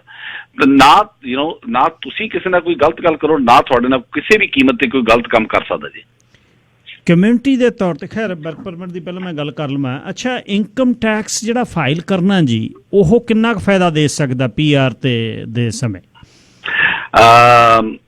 ਹਰਜੀਤ ਜੀ, ਜਿਹੜੀ ਇਨਕਮ ਟੈਕਸ ਫਾਈਲਿੰਗ ਰਿਕੁਆਇਰਮੈਂਟ ਹੈ ਉਹ ਤਾਂ ਚਾਹੇ ਕੋਈ ਵਰਕ ਪਰਮਿਟ ਤੇ ਹੈ ਜਾਂ ਕਿਸੇ ਨੂੰ ਇੱਥੇ ਰਹਿੰਦੇ 50 ਸਾਲ ਹੋ ਗਏ ਹੈ, ਤੁਹਾਡੇ ਲਈ ਆਪਣੀ ਜਿਹੜੀ annual income tax return file ਕਰਨੀ ਬਹੁਤ ਹੀ ਜ਼ਰੂਰੀ ਹੈ। ਅਤੇ ਜੇ ਤੁਸੀਂ ਨਹੀਂ ਫਾਈਲ ਕਰਦੇ ਤਾਂ ਤੁਹਾਡੇ ਉੱਪਰ ਸੀਰੀਅਸ ਕੌਨਸੀਕੁਐਂਸਿਸ, ਖਮਿਆਜ਼ਾ ਤੁਹਾਨੂੰ ਭੁਗਤਣਾ ਪੈ ਸਕਦਾ ਹੈ। ਤੇ ਨਾਲ ਦੀ ਨਾਲ ਜੇ ਇਨਕਮ ਟੈਕਸ ਰਿਟਰਨ ਦੇ ਨਾਲ ਜੇ ਤੁਹਾਡਾ ਕੋਈ ਟੈਕਸ ਵਗੈਰਾ ਬਣਦਾ ਤਾਂ ਉਹ ਵੀ ਤੁਹਾਡੇ ਲਈ ਅਦਾ ਕਰਨਾ ਬਹੁਤ ਜ਼ਰੂਰੀ ਹੈ। ਤੁਹਾਡੀ ਜਿਹੜੀਆਂ ਇਨੀਸ਼ੀਅਲ ਸਟੇਜਸ ਵਿੱਚ ਇਹ ਤੁਹਾਡੀ ਬਹੁਤ ਵੱਡੀ ਹੈਲਪ ਕਰੂਗਾ। ਤੁਹਾਡੀ ਫਿਜ਼ਰਤ ਬਾਰੇ ਇਮੀਗ੍ਰੇਸ਼ਨ ਵਾਲਿਆਂ ਨੂੰ ਦਰਸਾਊਗਾ ਕਿ ਵੀ ਤੁਸੀਂ ਕਾਨੂੰਨ ਦੀ ਕਾਨੂੰਨ ਪਾਲਣ ਕਰਨ ਵਾਲੇ ਤੁਹਾਡਾ ਕਰੈਕਟਰ ਹੈਗਾ। ਜਿਹੜੀ ਸਾਰਿਆਂ ਨਾਲੋਂ ਵੱਡੀ ਗੱਲ ਆ ਵੀ ਕੈਨੇਡਾ ਸਰਕਾਰ ਦੀ ਪੈਸਿਆਂ ਵੱਲੋਂ ਤੁਹਾਡੀ ਕੋਈ ਵੀ ਜਿਹੜੀ ਦੇਣਦਾਰੀ ਹੈ ਉਹ ਤੁਹਾਡੇ ਵਰਕ ਖਿਲਾਫ ਜਾ ਸਕਦੀ ਹੈ। ਸੋ ਜਿਵੇਂ ਲੋਕਾਂ ਨੇ ਸਰਵ ਵਗੈਰਾ 'ਚ ਪੈਸੇ ਵਗੈਰਾ ਲਏ ਸੀਗੇ ਜਾਂ ਉਹਨਾਂ ਨੂੰ ਪਤਾ ਲੱਗ ਜਾਂਦਾ ਕਿ ਵੀ ਤੁਸੀਂ ਉਸ ਵੇਲੇ ਸਿਸਟਮ ਦਾ ਨਜਾਇਜ਼ ਫਾਇਦਾ ਉਠਾਇਆ ਜਾਂ ਤੁਸੀਂ ਨਹੀਂ ਉਠਾ ਸਕਦੇ ਸੀਗੇ ਜਾਂ ਤੁਹਾਨੂੰ ਨਹੀਂ ਉਠਾਉਣਾ ਚਾਹੀਦਾ ਸੀਗਾ, ਤੇ ਹੁਣ ਜਦ ਤੁਸੀਂ PR ਲਈ ਐਪਲੀਕੇਸ਼ਨਾਂ ਦੇਣੀਆਂ ਤਾਂ ਉਹ ਸਾਰੇ ਉਸ ਵੇਲੇ ਉਹਨਾਂ ਨੇ ਤੁਹਾਡੇ ਪੁਰਾਣੇ ਰੈਕਡ ਖੋਲ੍ਹਣੇ ਜੀ। ਅੱਛਾ ਵਕੀਲ ਸਾਹਿਬ, ਕਮਿਊਨਿਟੀ ਦੇ ਵਿੱਚ ਵਿਚਰਨਾ, ਸੱਭਿਅਕ ਹੋ ਕੇ ਰਹਿਣਾ, ਕਾਰਾਂ ਗੱਡੀਆਂ ਠੀਕ ਚਲਾਉਣੀਆਂ, ਹੌਂਕਿੰਗ ਜਿਹੜੀ ਭਾਰਤ ਤੋਂ ਲਿਆ ਕੇ ਜਲਸਾ ਹਾਰਨ ਲਾਉਣੇ ਤੇ ਅੱਗ ਕੱਢਣੀ ਟਾਇਰਾਂ ਦੀ ਤੇ ਮੁੜ ਕੇ ਹਰ ਇੱਕ ਨੂੰ ਸਟੀਅਰਿੰਗ ਕਰਨੀ, ਪਾੜਨ ਖਾਣ ਵਾਲੀਆਂ ਅੱਖਾਂ ਨਾਲ ਵੇਖਣਾ, ਇਸ ਸੁਸਾਇਟੀ ਦਾ ਇਹ ਹਿੱਸਾ ਨਹੀਂ ਹੈ। ਅੱਛਾ, ਇਸ ਤੋਂ ਬਿਨਾਂ ਇਹ ਤਾਂ ਹੈ ਜਿਹਦੇ 'ਤੇ ਕੋਈ ਚਾਰਜਸ ਨਹੀਂ ਲੱਗ ਸਕਦੇ, ਜਿਹੜਾ ਤਾਂ ਵੈਸੇ ਹੀ ਸਿੱਧਾ ਹੋਣਾ ਚਾਹੀਦਾ। ਅੱਛਾ, ਜੇ ਕੋਈ ਵਰਕ ਪਰਮਿਟ ਵਾਲਾ ਗੈਰ ਕਾਨੂੰਨੀ ਜਾਂ ਅਪਰਾਧਕ ਗਤੀਵਿਧੀਆਂ ਚਲੇ ਜਾਂਦਾ ਹੈ, ਉਹਦੇ ਬਾਅਦ ਫਿਰ ਕੀ ਹੋ ਸਕਦਾ ਜੀ? ਰੀਤ ਜੀ, ਕਿਸੇ ਵੀ ਕੀਮਤ ਤੇ ਗੈਰ ਕਾਨੂੰਨੀ ਗਤੀਵਿਧੀਆਂ ਵਿੱਚ ਸ਼ਾਮਲ ਹੋਣਾ ਤੁਹਾਨੂੰ ਬਹੁਤ ਮਹਿੰਗਾ ਪੈ ਸਕਦਾ ਜੀ। ਕਈ ਐਕਟੀਵਿਟੀਜ਼ ਇਹੋ ਜਿਹੀਆਂ ਜਿਨ੍ਹਾਂ ਬਾਰੇ ਲੋਕਾਂ ਨੂੰ ਸੁਣ ਕੇ ਉਹਨਾਂ ਦੇ ਰੌਂਗਟੇ ਖੜੇ ਹੋ ਜਾਂਦੇ ਆ ਕਿ ਜੇ ਤੁਸੀਂ ਫਸ ਜਾਓ ਕਿਸੇ ਵੀ ਸੀਰੀਅਸ ਕ੍ਰਿਮੀਨਲ ਅਫੈਂਸ ਤਾਂ ਤੁਹਾਨੂੰ 6 ਮਹੀਨੇ ਤੋਂ ਲੈ ਕੇ ਸਾਲਾਂ ਬੱਧੀ ਕੈਦ ਹੋ ਸਕਦੀ ਹੈ। ਉਸ ਤੋਂ ਬਾਅਦ ਰਾਈਟ ਵੇ ਤੁਹਾਨੂੰ ਤੁਹਾਡਾ ਡੀਪੋਰਟੇਸ਼ਨ ਦਾ ਪ੍ਰੋਸੈਸ ਸਟਾਰਟ ਹੋ ਸਕਦਾ। ਸੋ ਜਿਹੜੇ ਨਵੇਂ ਆਏ ਆ ਉਹਨਾਂ ਨੂੰ ਬਹੁਤ ਹੀ ਇਹਨਾਂ ਗੱਲਾਂ ਬਾਤਾਂ ਦਾ ਖਿਆਲ ਰੱਖਣਾ ਚਾਹੀਦਾ ਹੈ। ਬਗੈਰ ਇੰਸ਼ੋਰੈਂਸ ਜਾਂ ਡਰਾਈਵਰ ਲਾਇਸੈਂਸ ਤੋਂ ਗੱਡੀ ਨਾ ਚਲਾਓ, ਸ਼ਰਾਬ ਪੀ ਕੇ ਤਾਂ ਗੱਡੀ ਦੇ ਨੇੜੇ ਨਾ ਜਾਓ। ਈਵਨ ਮੈਂ ਤਾਂ ਇਹ ਕਹੂੰਗਾ ਕਿ ਵੀ ਨਾਲ ਪੈਸੇਂਜਰ ਸੀਟ ਤੇ ਨਾ ਬੈਠੋ, ਉਹਦਾ ਵੀ ਗਰੇਸ ਕਰੋ। ਜਿਵੇਂ ਤੁਸੀਂ ਦੱਸਿਆ ਕਿ ਵੀ ਫੁਕਰਾ ਪੰਥੀ ਚ ਕਾਰਾਂ ਦੇ ਟਾਇਰਾਂ ਦੀਆਂ ਚੀਕਾਂ ਨਾ ਪਵਾਓ, ਕਿਉਂਕਿ ਜਦ ਤੁਸੀਂ ਇਹੋ ਜਿਹੇ ਕੰਮ ਕਰਦੇ ਹੋ ਤੁਸੀਂ ਲੋਕਾਂ ਦੀ ਅਟੈਂਸ਼ਨ ਆਪਣੇ ਵੱਲ ਅਟਰੈਕਟ ਕਰਦੇ ਹੋ। ਜਿਹਦਾ ਨਹੀਂ ਵੀ ਕੋਈ ਲੇਖਾ ਦੇਖਾ ਤੁਹਾਡੇ ਨਾਲ, ਉਹ ਵੀ ਤੁਹਾਡੇ ਵੱਲ ਦੇਖਦਾ, ਵੀ ਤੁਹਾਡੇ ਲੱਛਣ ਵੱਲ ਦੇਖ ਕੇ ਉਹਨਾਂ ਨੂੰ ਬੜਾ ਵਧੀਆ ਨਹੀਂ ਲੱਗਦਾ। ਇਸ ਕਰਕੇ ਲੋਕੀ ਪੁਲਿਸ ਨੂੰ ਰਾਈਟ ਵੇ 911 ਕਾਲਸ ਵਗੈਰਾ ਵੀ ਕਰ ਦਿੰਦੇ ਆ। ਡਰੱਗਸ ਦੀ ਵਰਤੋਂ ਜਾਂ ਕਿਸੇ ਵੀ ਹਾਲਤ 'ਚ ਡਰੱਗਸ ਵੇਚਣ ਦਾ ਧੰਦਾ ਨਾ ਕਰੋ। ਔਰਤ ਹੋਵੇ ਜਾਂ ਮਰਦ, ਉਸਦੇ ਸਰੀਰ ਨੂੰ ਉਸਦੀ ਮਰਜ਼ੀ ਤੋਂ ਬਗੈਰ ਤੁਹਾਨੂੰ ਬਿਲਕੁਲ ਵੀ ਹੱਥ ਨਹੀਂ ਲਾਉਣਾ ਚਾਹੀਦਾ। ਨਾਲੇ ਛੋਟੀਆਂ ਛੋਟੀਆਂ ਗੱਲਾਂ ਜਿਹੜੀਆਂ ਕਿ ਇੱਥੇ ਆਮ ਆਪਣੇ ਕਲਚਰ ਦਾ ਹਿੱਸਾ। ਫੋਰ ਐਗਜ਼ਾਮਪਲ, ਜੇ ਤੁਸੀਂ ਕਿਸੇ ਐਸਟੈਬਲਿਸ਼ਮੈਂਟ ਕਿਸੇ ਬਿਲਡਿੰਗ 'ਚ ਐਂਟਰ ਕਰਨ ਲੱਗੇ ਹੋ ਤਾਂ ਜੇ ਕੋਈ ਬੰਦਾ ਬਾਹਰੋਂ ਨਿਕਲ ਰਿਹਾ ਤਾਂ ਤੁਸੀਂ ਅਗਰ ਉਹਨੂੰ ਡੋਰ ਖੋਲ ਦੋਗੇ ਤਾਂ ਤੁਹਾਡਾ ਧੰਨਵਾਦ ਕਰੂਗਾ। ਸੋ ਛੋਟੀਆਂ ਛੋਟੀਆਂ ਜਿਹੜੀਆਂ ਆਪਣੇ ਕਲਚਰ ਦੀਆਂ ਗੱਲਾਂ ਬਾਤਾਂ ਉਹ ਤੁਹਾਨੂੰ ਅਗਰ ਤੁਸੀਂ ਉਹਨੂੰ ਸਿੱਖ ਲਓਗੇ, ਕਲਚਰ ਦਾ ਹਿੱਸਾ ਬਣ ਜਾਓਗੇ, ਤੁਹਾਨੂੰ ਇੱਥੇ ਜਿਹੜੇ ਆਪਣਾ ਭਾਈਚਾਰਾ ਉਹ ਬਹੁਤ ਜਲਦੀ ਐਕਸੈਪਟ ਕਰੂਗਾ ਜੀ। ਬਾਕੀ ਜਿਹੜਾ ਅਪਰਾਧਿਕ ਜਿਹੜਾ ਤੁਹਾਡਾ ਰੈਕਡ ਹੋਣਾ ਉਹ ਤਾਂ ਨਵੇਂ ਆਇਆਂ ਲਈ ਤਾਂ ਬਹੁਤ ਹੀ ਮੁਸ਼ਕਿਲ ਬਣ ਸਕਦਾ, ਪਰ ਜਿਹੜੇ ਇੱਥੇ ਰਹਿੰਦੇ ਜਿਹਨਾਂ ਨੂੰ ਸਾਲਾਂ ਬੱਧੀ ਹੋ ਗਏ ਆ ਉਹਨਾਂ ਨੂੰ ਵੀ ਦੇਸ਼ ਨਿਕਾਲੇ ਦਾ ਕਾਰਨ ਬਣ ਸਕਦਾ ਜੀ। ਫਰਾਡ ਮੈਰਿਜਸ ਵੱਲ ਜਾਣ ਤੋਂ ਪਹਿਲਾਂ ਇੱਕ ਬ੍ਰੇਕ ਲੈਣੀ ਹੈ, ਪਰ ਬ੍ਰੇਕ ਤੋਂ ਪਹਿਲਾਂ ਇੱਕ ਦੱਸਿਓ ਵੀ ਸਟੇਟਸ ਰੱਖਣਾ ਕੋਈ ਵੀ ਚੀਜ਼ ਦਾ, ਚਾਹੇ ਵਰਕ ਪਰਮਿਟ ਹੈ ਚਾਹੇ ਕੋਈ ਵੀ ਹੈ, ਸਟੂਡੈਂਟ ਹੋ, ਸਟੇਟਸ ਰੱਖਣਾ ਕਿੰਨਾ ਜ਼ਰੂਰੀ ਹੈ? ਜੀ, ਜਿਹੜਾ ਤੁਹਾਡਾ ਲੀਗਲ ਸਟੇਟਸ ਉਸ ਨੂੰ ਬਰਕਰਾਰ ਰੱਖਣਾ ਲਾਜ਼ਮੀ ਹੈ ਜੀ। ਕਿਸੇ ਵੀ ਹਾਲਤ ਵਿੱਚ ਮਾੜੀ ਸਲਾਹ ਲੈ ਕੇ ਆਪਣਾ ਲੀਗਲ ਸਟੇਟਸ ਗਵਾ ਨਾ ਦਿਓ, ਕਿਉਂਕਿ ਜਿਹੜਾ ਵੀ ਤੁਸੀਂ ਨੈਕਸਟ ਸਟੈਪ ਲੈਣਾ ਉਹ ਸਟੈਪ ਤੁਸੀਂ ਤਾਂ ਹੀ ਲੈ ਸਕਦੇ ਹੋ ਜੇ ਤੁਹਾਡਾ ਇਸ ਕੰਟਰੀ ਵਿੱਚ ਕਾਨੂੰਨੀ ਤੌਰ ਤੇ ਤੁਹਾਨੂੰ ਰਹਿਣ ਦੀ ਆਗਿਆ ਹੈ। ਸੋ ਜੇ ਤੁਹਾਡੇ ਕੋਲ ਤੁਸੀਂ ਆਪਣਾ ਸਟੇਟਸ ਲੂਜ਼ ਕਰ ਗਏ, ਪਹਿਲਾਂ ਤਾਂ ਤੁਹਾਨੂੰ ਜਦੋਜਹਿਦ ਕਰਨੀ ਪੈਣੀ ਹੈ ਆਪਣਾ ਸਟੇਟਸ ਰਿਸਟੋਰ ਕਰਨ ਲਈ, ਤੇ ਉਸ ਤੋਂ ਬਾਅਦ ਤੁਸੀਂ ਕੋਈ ਨੈਕਸਟ ਕਦਮ ਲੈ ਸਕੋਗੇ। ਸੋ ਕਿਸੇ ਵੀ ਕੀਮਤ 'ਚ ਲੋਕਾਂ ਦੀਆਂ ਗੱਲਾਂ ਬਾਤਾਂ 'ਚ ਆ ਕੇ, ਲੋਕਾਂ ਦੇ ਤਜਰਬਿਆਂ ਨੂੰ ਲੈ ਕੇ ਆਪਣੀ ਜ਼ਿੰਦਗੀ ਜੀਣੀ ਜਾਂ ਆਪਣਾ ਸਟੇਟਸ ਲੂਜ਼ ਕਰਕੇ ਆਪਣੇ ਆਪ ਨੂੰ ਮੁਸ਼ਕਿਲ 'ਚ ਨਾ ਪਾਓ ਜੀ। ਬਿਲਕੁਲ ਜੀ, ਸਟੇਟਸ ਕਹਿਣਾ ਸੀ, ਮੈਂ ਸਟੇਟਸ ਕਹਿ ਰਿਹਾ। ਇੰਟਰਵੀਨ ਹੋ ਗਿਆ। ਉੱਘੇ ਵਕੀਲ ਬ੍ਰਿਜ ਮੋਹਨ ਅੱਜ ਗੱਲਬਾਤ ਕਰ ਰਹੇ ਨੇ ਵਰਕ ਪਰਮਿਟ ਹੋਲਡਰਸ ਜਿਹੜੇ ਨੇ ਉਹਨਾਂ ਲਈ, ਤੇ ਧੋਖਾਧੜੀ ਜਿਹੜੀ ਵਿਆਹਾਂ 'ਚ ਹੁੰਦੀ ਹੈ, ਇੱਕ ਐਡਾ ਪਾਕ ਪਵਿੱਤਰ ਰਿਸ਼ਤਾ ਉਹਨੂੰ ਖੂਹ ਖਾਤੇ ਪਾ ਦਿੱਤਾ ਹੈ। ਖੁਦਕੁਸ਼ੀਆਂ ਹੋ ਰਹੀਆਂ, ਪੈਸੇ ਤੇ ਲੈ ਕੇ ਲੋਕ ਮੁੱਕਰ ਰਹੇ ਨੇ, ਉਸ ਦੇ ਬਾਰੇ ਜਾਣਕਾਰੀ ਲੈਂਦੇ ਹਾਂ। ਵਕੀਲ ਸਾਹਿਬ, ਧੋਖੇ ਵਾਲਾ ਜਿਹੜਾ ਵਿਆਹ ਹੈ, ਮੈਰਿਜ ਫਰਾਡ ਹੈ ਜਿਹੜਾ, ਉਹਦੀ ਕਾਨੂੰਨ ਦੇ ਹਿਸਾਬ ਦੇ ਨਾਲ ਕੀ ਡੈਫੀਨੇਸ਼ਨ ਹੈ ਜੀ? ਜੀ, ਚਾਹੇ ਫਰਾਡ ਦੀ ਗੱਲਬਾਤ ਹੋਵੇ, ਚਾਹੇ ਪਹਿਲੇ ਦਰਜੇ ਦੇ ਕਤਲ ਦੀ ਗੱਲਬਾਤ ਹੋਵੇ, ਬਲਾਤਕਾਰ ਦੀ ਗੱਲਬਾਤ ਹੋਵੇ, ਜਿਹੜੀਆਂ ਦੋ ਅਹਿਮ ਚੀਜ਼ਾਂ ਕੋਰਟ ਕਚਹਿਰੀ ਵਿੱਚ ਤੁਹਾਨੂੰ ਦੋਸ਼ੀ ਸਾਬਤ ਕਰਨ ਲਈ ਕਰਾਊਨ ਪ੍ਰੋਸੀਕਿਊਟਰ ਨੂੰ ਪ੍ਰੂਵ ਕਰਨੀਆਂ ਪੈਂਦੀਆਂ, ਉਹ ਹੁੰਦੀ ਨੰਬਰ 1 ਵੀ ਤੁਸੀਂ ਗਲਤ ਕਾਰਾ ਕੀਤਾ, ਤੇ ਨੰਬਰ 2 ਤੁਹਾਡਾ ਗਲਤ ਕਾਰਾ ਕਰਨ ਦਾ ਇਰਾਦਾ ਸੀਗਾ। ਆਮ ਤੌਰ ਤੇ ਜਿਹੜਾ ਪਹਿਲੀ ਗੱਲ ਹੈ ਵੀ ਤੁਸੀਂ ਗਲਤ ਕਾਰਾ ਕੀਤਾ, ਉਹ ਪ੍ਰੂਵ ਕਰਨ ਵਿੱਚ ਕੋਈ ਖਾਸ ਮੁਸ਼ਕਿਲ ਨਹੀਂ ਆਉਂਦੀ, ਪਰ ਜਿਹੜਾ ਸਾਰਾ ਕੋਰਟ ਕਚਹਿਰੀਆਂ ਦਾ ਤਾਰੋਮਦਾਰ ਹੁੰਦਾ, ਉਹ ਜਿਹੜਾ ਦੂਜਾ ਐਲੀਮੈਂਟ ਹੈਗਾ ਕਿ ਤੁਹਾਡਾ ਗਲਤ ਕਾਰਾ ਕਰਨ ਦਾ ਇਰਾਦਾ ਸੀਗਾ, ਤੁਹਾਡੀ ਇੰਟੈਂਸ਼ਨ ਸੀਗੀ, ਉਹਦੇ ਉੱਪਰ ਸਾਰਾ ਡਿਬੇਟ ਹੁੰਦੀ ਹੈ। ਸਾਰਾ ਉਸੇ ਬਿਨਾਂ ਦੇ ਉੱਪਰ ਸਾਰਾ ਕੋਰਟ ਦਾ ਕੇਸ ਚੱਲਦਾ ਜੀ। ਸੋ ਜਦ ਆਪਾਂ ਚਾਹੇ ਆਪਣੇ ਕੋਲ ਕਿਸੇ ਦਾ ਕਤਲ ਵੀ ਕਿਉਂ ਨਾ ਹੋ ਜੇ, ਪਰ ਜੇ ਆਪਣਾ ਕਤਲ ਕਰਨ ਦਾ ਇਰਾਦਾ ਹੀ ਨਹੀਂ ਸੀਗਾ, ਅਸੀਂ ਆਪਣੇ ਆਪ ਨੂੰ ਬਚਾਉਣ ਲਈ ਜੋ ਕੁਛ ਕੀਤਾ, ਤਾਂ ਉਹ ਬੰਦੇ ਦਾ ਕਤਲ ਹੋਇਆ, ਤਾਂ ਤੁਸੀਂ ਜਿਹੜਾ ਕਤਲ ਦੇ ਦੋਸ਼ ਚੋਂ ਵੀ ਤੁਸੀਂ ਦੋਸ਼ ਮੁਕਤ ਹੋ ਸਕਦੇ ਹੋ। ਜਦ ਆਪਾਂ ਗੱਲ ਫਰਾਡ ਦੀ ਕਰੀਦੀ ਹੈ, ਫਰਾਡ ਨੂੰ ਆਪਣੇ ਜਿਹੜਾ ਕ੍ਰਿਮੀਨਲ ਕੋਡ ਹੈ, ਕੈਨੇਡੀਅਨ ਕ੍ਰਿਮੀਨਲ ਕੋਡ, ਉਹਦੀ ਦਫਾ 380 ਵਿੱਚ ਬਿਆਨਿਆ ਗਿਆ। ਇਹ ਸਾਰਿਆਂ ਲਈ ਜਾਣਨਾ ਬਹੁਤ ਜ਼ਰੂਰੀ ਹੈ। ਫਰਾਡ ਫਰਾਡ ਫਰਾਡ ਸਾਰੀ ਦਿਹਾੜੀ ਡੰਡ ਪਾਈ ਜਾਣੀ, ਪਰ ਇਹਦਾ ਮਤਲਬ ਕੀ ਹੈ ਇਹ ਜਾਣਨਾ ਬਹੁਤ ਜ਼ਰੂਰੀ ਹੈ। ਦਫਾ 380 ਅਨੁਸਾਰ ਜਿਹੜਾ ਠੱਗੀ ਜਾਂ ਝੂਠ ਦੇ ਤਰੀਕਿਆਂ ਨਾਲ ਧੋਖਾਧੜੀ ਕਰਦਾ, ਇਹ ਭਾਵੇਂ ਨਕਲੀ ਬਹਾਨਾ ਕਰਕੇ ਆਮ ਲੋਕਾਂ ਨਾਲ ਠੱਗੀ ਮਾਰਨ ਦੀ ਗੱਲਬਾਤ ਹੋਵੇ ਜਾਂ ਕਿਸੇ ਵਿਅਕਤੀ ਵਿਸ਼ੇਸ਼ ਦੀ, ਇਹ ਸਭ ਕੁਝ ਇਸ ਕਾਨੂੰਨ ਦੇ ਅਧੀਨ ਆਉਂਦਾ ਹੈ। ਇਹ ਭਾਵੇਂ ਜੀ ਗਿਣਮਿਤ ਕੇ ਕੀਤੀ ਗਈ ਹੋਵੇ ਜਾਂ ਨਾ ਵੀ, ਪੈਸੇ ਜਾਂ ਕੀਮਤੀ ਵਸਤੂ, ਕੋਈ ਸੇਵਾਵਾਂ ਜਾਂ ਵੈਲਿਊਬਲ ਸਿਕਿਉਰਿਟੀ ਵਰਗੀ ਹੋਵੇ, ਇਸ 'ਚ ਸਭ ਕੁਝ ਸ਼ਾਮਲ ਹੈ। ਇਸ ਕੇਵਲ ਤੇ ਕੇਵਲ ਪੈਸਾ ਹੀ ਸ਼ਾਮਲ ਨਹੀਂ, ਸਗੋਂ ਕੋਈ ਜਾਇਦਾਦ ਜਾਂ ਸੇਵਾਵਾਂ ਵੀ ਹੋ ਸਕਦੀਆਂ ਹਨ। ਸੋ ਇਹ ਜਿਹੜਾ ਫਰਾਡ ਦਾ ਕੇਸ ਹੈ ਜੀ, ਇਹਦੇ ਵਿੱਚ ਸਾਰਿਆਂ ਨਾਲੋਂ ਵੱਡਾ ਵੀ ਬੰਦੇ ਦਾ ਇਰਾਦਾ ਕੀ ਸੀਗਾ, ਉਹਦੀ ਇੰਟੈਂਸ਼ਨ ਕੀ ਸੀਗੀ। ਪਰ ਜੇ ਆਪਾਂ ਸ਼ੁਰੂ ਤੋਂ ਹੀ ਗੱਲਬਾਤ ਗੈਰ ਕਾਨੂੰਨੀ ਚੀਜ਼ ਕਰਨ ਲਈ ਆਪਾਂ ਗੱਲਬਾਤ ਸ਼ੁਰੂ ਕਰਦੇ ਹਾਂ, ਕੋਈ ਇਕਰਾਰਨਾਮਾ ਕਰਦੇ ਹਾਂ ਜਿਹਦੇ ਵਿੱਚ ਉਹ ਆਪਾਂ ਸਹੀ ਤਰੀਕੇ ਨਾਲ ਜਿਹੜੀ ਚੀਜ਼ ਨਹੀਂ ਕਰ ਸਕਦੇ, ਉਹਨੂੰ ਆਪਾਂ ਇਨਡਾਇਰੈਕਟਲੀ ਤਰੀਕੇ ਨਾਲ ਆਪਾਂ ਉਹਨੂੰ ਕੰਟਰੈਕਟ ਬਣਾਉਣ ਦੀ ਕੋਸ਼ਿਸ਼ ਕਰਦੇ ਹਾਂ ਵੀ ਤੂੰ ਮੇਰੇ ਲਈ ਆਹ ਕਰ ਦੇ, ਮੈਂ ਤੇਰੇ ਲਈ ਆਹ ਕਰ ਦੂੰਗਾ, ਪਰ ਤੁਸੀਂ ਉਹ ਕਾਨੂੰਨੀ ਤੌਰ ਤੇ ਕਰ ਨਹੀਂ ਸਕਦੇ, ਤਾਂ ਉਹ ਫਰਾਡ ਦੀ ਡੈਫੀਨੇਸ਼ਨ ਤੋਂ ਉਹ ਜਿਹੜਾ ਕੰਟਰੈਕਟ ਆ ਉਹਨੂੰ ਜਿਹੜੀ ਲੀਗਲ ਮਾਨਤਾ ਨਹੀਂ ਦਿੱਤੀ ਜਾਊਗੀ ਜੀ। ਫੇਸਬੁੱਕ ਤੇ ਨੇਰੀ ਆ ਗਈ ਆ, ਧਨੌਲੇ ਵਾਲਾ ਮੁੰਡਾ ਮਰਿਆ, ਬਈ ਬਸ ਹੁਣ ਭੇਜਣੀਆਂ ਇੱਥੋਂ ਚਾੜਤੀ, ਡਿਪੋਰਟ ਹੋਊ। ਨਾਲੇ ਕਿਹਾ ਉਹ ਮੈਂ ਕਿਹਾ ਇਹਦਾ ਡਿਪੋਰਟ ਲੱਗੀ ਹੋਈ ਡੈਪੋਟੇਸ਼ਨ, ਤਾਂ 10-10 ਸਾਲ ਨਹੀਂ ਭੇਜਦੇ। ਹੁਣ ਮੁੰਡੇ ਨੇ ਖੁਦਕੁਸ਼ੀ ਉੱਥੇ ਕਰ ਲਈ ਜੀ, ਤੇ ਕੁੜੀ ਇੱਥੇ ਆ, ਇਸ ਨੂੰ ਦੋਸ਼ੀ ਠਹਿਰਾ ਸਕਦੇ? ਕੈਨੇਡਾ ਵਿੱਚ ਕਿਸੇ ਨੂੰ ਵੀ ਆਤਮ ਹੱਤਿਆ ਕਰਨ ਲਈ ਕਹਿਣਾ ਜਾਂ ਉਕਸਾਉਣਾ ਬਿਲਕੁਲ ਕਾਨੂੰਨ ਦੇ ਵਿਰੁੱਧ ਹੈ ਜੀ।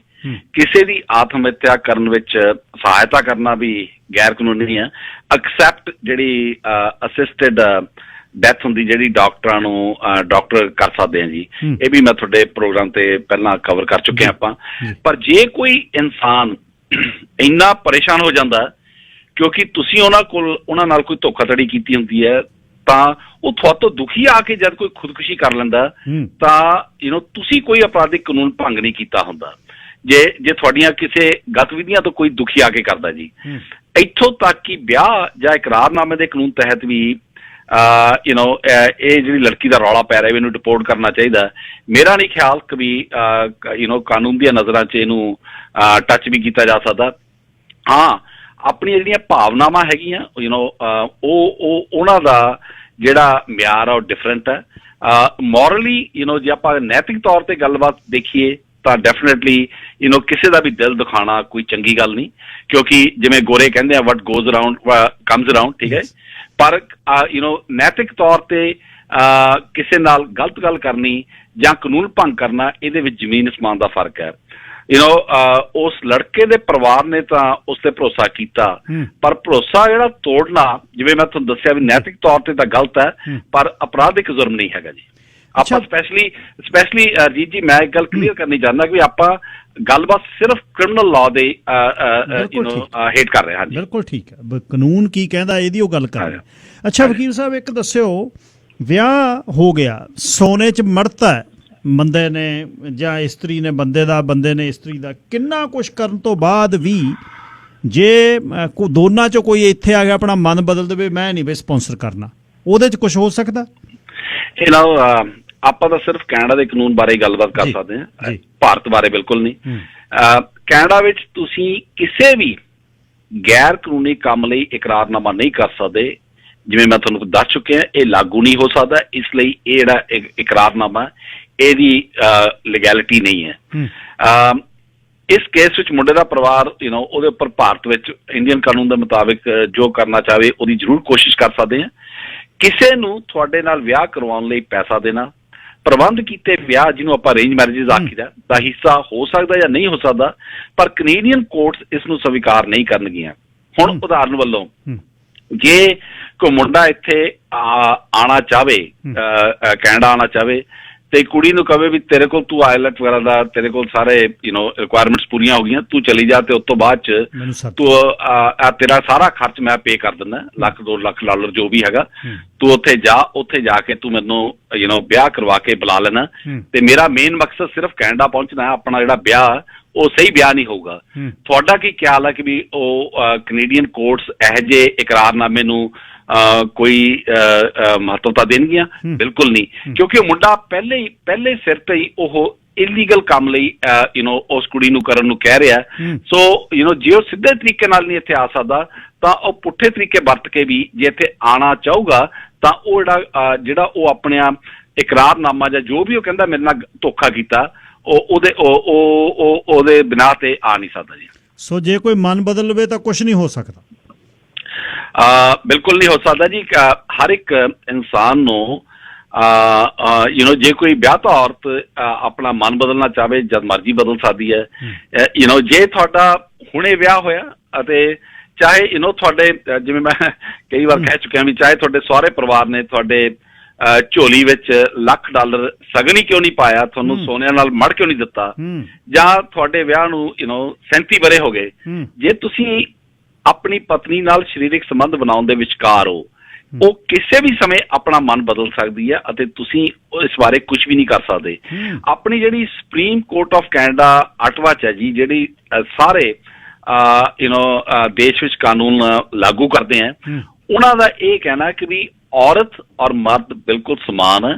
ਜੇ ਔਰਤ ਜਦ ਚਾਹਵੇ ਆਪਣਾ ਮਨ ਬਦਲ ਸਕਦੀ ਹੈ ਤੇ ਜਦੋਂ ਬਦਲੂਗੀ ਤਾਂ ਉਸ ਵੇਲੇ ਤੁਹਾਨੂੰ ਪਿੱਛੇ ਮੁੜਨਾ ਪਊਗਾ, ਉਹਦੇ ਨਾਲ ਕਿਸੇ ਵੀ ਤਰ੍ਹਾਂ ਦਾ ਤੁਸੀਂ ਧੱਕਾ ਨਹੀਂ ਕਰ ਸਕਦੇ, ਚਾਹੇ ਉਹ ਤੁਹਾਡੀ ਵਿਆਹਤਾ ਔਰਤ ਹੈ ਜਾਂ ਤੁਹਾਡੀ ਗਰਲਫ੍ਰੈਂਡ ਹੈ, ਤੁਹਾਡੀ ਮਹਿਬੂਬਾ ਜਾਂ ਕੋਈ ਸੜਕ ਤੇ ਤੁਰੀ ਜਾਂਦੀ ਹੈ ਜੀ। ਅੱਛਾ, ਇੱਕ ਬਹੁਤ ਮਨ 'ਚ ਲੋਕਾਂ ਦੇ ਵੀ ਇਸਤਰੀਆਂ ਦਾ ਬਹੁਤ ਸੁਣਿਆ ਜਾਂਦਾ, ਘਰ 'ਚ ਲੜਾਈ ਹੋ ਪਈ ਇਸਤਰੀ ਨੂੰ ਸਦਾ ਰੱਖਿਆ ਜਾਂਦਾ ਘਰ 'ਚ ਤੇ ਬੰਦੇ ਨੂੰ ਕਹਿੰਦਾ ਬੰਨ ਸਮਾਨ, ਇਸ ਏਰੀਏ 'ਚ ਨਹੀਂ ਆ ਸਕਦਾ ਤੂੰ ਇੰਨੇ ਸਰਕਮਫਰੈਂਸ ਦੇ ਵਿੱਚ। ਇਹ ਗੱਲ ਸਹੀ ਹੈ? ਜੇ ਬਰਾਬਰ ਇੱਕ ਚੀਜ਼ ਹਰ ਇੱਕ ਨੂੰ ਮੰਨਦੇ ਆ, ਫਿਰ ਜਦ ਘਰ ਦੇ ਵਿੱਚ ਦੋ ਜੀਆਂ ਦੀ ਲੜਾਈ ਹੋਈ ਹੈ ਤਾਂ ਫਿਰ ਬੰਦੇ ਨੂੰ ਕਿਉਂ ਘਰ ਛੱਡਣ ਲਈ ਕਿਹਾ ਜਾਂਦਾ? ਜੀ ਅਸਲੀਤਨ ਇਹ ਹੈ ਕਿ ਵੀ ਜਿਹੜਾ ਫੈਮਲੀ ਜਿਹੜੇ ਕਤਲ ਹੁੰਦੇ ਆ ਨਾ, ਜੇ ਆਪਾਂ ਕਤਲਾਂ ਲੈਟਸ ਸੇ ਆਪਾਂ ਪਿਛਲੇ 100 ਕਤਲ ਦੀ ਹਿਸਟਰੀ ਕੱਢ ਕੇ ਦੇਖੀਏ, ਆਮ ਤੌਰ ਤੇ ਇਹ ਕਤਲ ਉੱਥੇ ਹੁੰਦਾ ਜਿੱਥੇ ਇੱਕ ਦੂਜੇ ਨਾਲ ਕੋਈ ਨਜ਼ਦੀਕੀ ਹੁੰਦੀ ਹੈ, ਭਾਵਨਾਵਾਂ ਦਾ ਹੁੰਦਾ, ਇਮੋਸ਼ਨਸ ਇਨਵੋਲਵਡ ਹੁੰਦੇ ਆ। ਅੱਛਾ ਜੀ। ਤੇ ਜਦ ਬੰਦੇ ਨੂੰ ਇਹਨਾਂ ਨੂੰ ਪੁਲਿਸ ਅਫਸਰਸ ਨੂੰ ਉੱਪਰੋਂ ਸਟੈਂਡਿੰਗ ਆਰਡਰ ਹੈ, ਸਪੈਸ਼ਲੀ ਜਿਹੜੇ ਆਪਣੀ ਫੈਮਿਲੀ ਵਾਇਲੈਂਸ ਦੇ ਕੇਸ 'ਚ ਹੈ ਵੀ ਜਦ ਔਰਤ 911 ਕਾਲ ਕਰਦੀ ਹੈ ਤਾਂ ਮੋਸਟ ਆਫ ਦਾ ਟਾਈਮ ਉਹਨਾਂ ਨੇ ਆ ਕੇ ਬੰਦੇ ਨੂੰ ਅੱਬਲ ਤਾਂ ਉਹਦੇ 'ਤੇ ਚਾਰਜਿਸ ਵੀ ਲਾਣੇ ਆ, ਜੇ ਚਾਰਜਿਸ ਨਹੀਂ ਵੀ ਲਾਉਂਦੇ ਤਾਂ ਉਹਨੂੰ ਪਹਿਲਾਂ ਇਹ ਕਹਿੰਦੇ ਆ ਕਿ ਵੀ ਤੈਨੂੰ ਘਰੋਂ ਬਾਹਰ ਜਾਣਾ ਪੈਣਾ, ਤਾਂ ਕਿ ਉਹਨਾਂ ਦਾ ਮੇਨ ਮਕਸਦ ਇਹ ਹੁੰਦਾ ਕਿ ਵੀ ਕੂਲਿੰਗ ਆਫ ਟਾਈਮ ਬੰਦੇ ਨੂੰ ਮਿਲ ਜਾਵੇ, ਤਾਂ ਕਿ ਇਹਨਾਂ ਦੀ ਜਿਹੜੀ ਆਪਸ 'ਚ ਰੇੜਕਾ ਚੱਲ ਰਿਹਾ ਉਹਦੇ ਵਿੱਚ ਥੋੜ੍ਹਾ ਜਿਹਾ ਗੈਪ ਪੈ ਜਾਊਗਾ। ਕਿਉਂਕਿ ਆਪਾਂ ਨੂੰ ਪਤਾ ਹੈ ਕਿ ਵੀ ਜਿਹੜਾ ਗੁੱਸਾ ਹੁੰਦਾ ਉਹ ਸਿਰਫ ਮਿੰਟਾਂ ਸਕਿੰਟਾਂ ਜਾਂ ਕੁਝ ਘੰਟਿਆਂ ਦਾ ਹੀ ਹੁੰਦਾ, ਉਸ ਤੋਂ ਬਾਅਦ ਹਰ ਇੱਕ ਬੰਦਾ ਠੰਡਾ ਹੋ ਜਾਂਦਾ ਹੈ ਤੇ ਕਿਸੇ ਦਾ ਨੁਕਸਾਨ ਕਰਨ ਤੋਂ ਬਚਾਇਆ ਜਾ ਸਕਦਾ ਹੈ। ਸੋ ਆਮ ਤੌਰ ਤੇ ਲੋਕਾਂ ਦੀ ਇਹ ਕੰਪਲੇਂਟ ਹੈ ਕਿ ਵੀ ਫੈਮਿਲੀ ਲਾਅ ਵਿੱਚ ਹਮੇਸ਼ਾ ਹੀ ਔਰਤਾਂ ਦੀ ਸੁਣਵਾਈ ਮਰਦਾਂ ਨਾਲੋਂ ਜ਼ਿਆਦਾ ਹੁੰਦੀ ਹੈ। ਪਰ ਜੇ ਆਪਾਂ ਕਾਨੂੰਨ ਦੀ ਗੱਲਬਾਤ ਕਰੀਏ, ਕਾਨੂੰਨ ਮਰਦ ਅਤੇ ਔਰਤ ਨੂੰ ਵਿਆਹ ਕਰਵਾਉਣ ਤੋਂ ਬਾਅਦ ਵੀ, ਵਿਆਹ ਕਰਵਾਉਣ ਤੋਂ ਪਹਿਲਾਂ ਤੇ ਵਿਆਹ ਕਰਵਾਉਣ ਤੋਂ ਬਾਅਦ ਵੀ ਬਰਾਬਰਤਾ ਦੀ ਨਜ਼ਰ ਨਾਲ ਵੇਖਦਾ ਹੈ।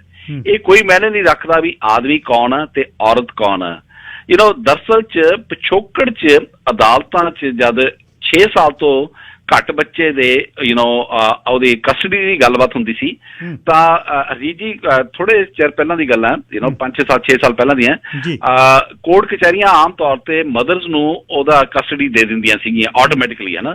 ਪਰ ਹੁਣ ਕਿਉਂਕਿ ਬਰਾਬਰਤਾ ਇਕੁਐਲਿਟੀ ਹੈ ਮਰਦ ਔਰ ਔਰਤ ਵਿੱਚ, ਹਸਬੈਂਡ ਔਰ ਵਾਈਫ 'ਚ, ਹੁਣ ਪਿਓ ਦਾ ਵੀ ਬੱਚੇ ਦੀ ਪਰਵਰਿਸ਼ ਦਾ 'ਚ ਪੂਰਾ ਯੋਗਦਾਨ ਪਾਇਆ ਜਾਂਦਾ ਹੈ। ਸੋ ਸਾਰਿਆਂ ਨਾਲੋਂ ਜਿਹੜੀ ਵੱਡੀ ਚੇਂਜ ਅਜੀਤ ਜੀ ਮੈਂ ਆਪਣੇ ਲਾਈਫ ਸਪੈਨ 'ਚ ਦੇਖੀ ਹੈ ਉਹ ਇਹ ਹੈ ਕਿ ਵੀ ਜਦ ਸਾਡਾ ਮੇਰਾ ਜਨਮ ਰੈਕੋਰਡ 'ਚ ਹੋਇਆ ਸੀਗਾ, ਉਸ ਤੋਂ ਬਾਅਦ ਆਲਮੋਸਟ ਪਿਛਲੇ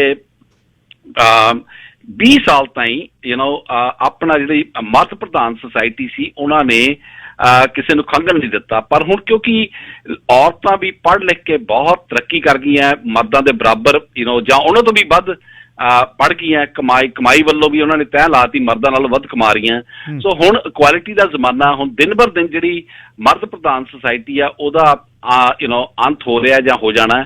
ਇਹ ਲੋਕਾਂ ਨੂੰ ਥੋੜ੍ਹਾ ਜਿਹਾ ਸਵੀਕਾਰ ਕਰਨ ਵਿੱਚ ਦਿੱਕਤ ਆ ਰਹੀ ਹੈ, ਤੇ ਪਰ ਇਹ ਅਲਟੀਮੇਟਲੀ ਇਹ ਹੋਣਾ ਹੀ ਹੋਣਾ, ਕਿਉਂਕਿ ਸਰਕਾਰਾਂ ਨੇ ਕਾਨੂੰਨ ਬਣਾਉਣੇ ਹੈ ਤੇ ਕੋਰਟ ਕਚਹਿਰੀਆਂ ਨੇ ਕਾਨੂੰਨ ਲਾਗੂ ਕਰਨੇ ਹੈ। ਤੇ ਜੇ ਤੁਸੀਂ ਜਾ ਕੇ ਆਪਣਾ ਸਰੀ ਕੋਰਟ ਹਾਊਸ ਜਾਂ ਵੈਂਕੂਵਰ ਕੋਰਟ ਹਾਊਸ ਜਾ ਕੇ ਦੇਖ ਲਓ, ਕੋਰਟ ਰੂਮ ਦੇ ਅੰਦਰ ਝਾਤੀ ਮਾਰ ਕੇ ਦੇਖੋਗੇ ਤਾਂ ਮੈਜੋਰਟੀ ਕੋਰਟ ਰੂਮਸ ਦੇ ਅੰਦਰ ਜਿਹੜੀਆਂ ਜੱਜਿਸ ਬੈਠੀਆਂ ਉਹ ਔਰਤਾਂ ਜੀ।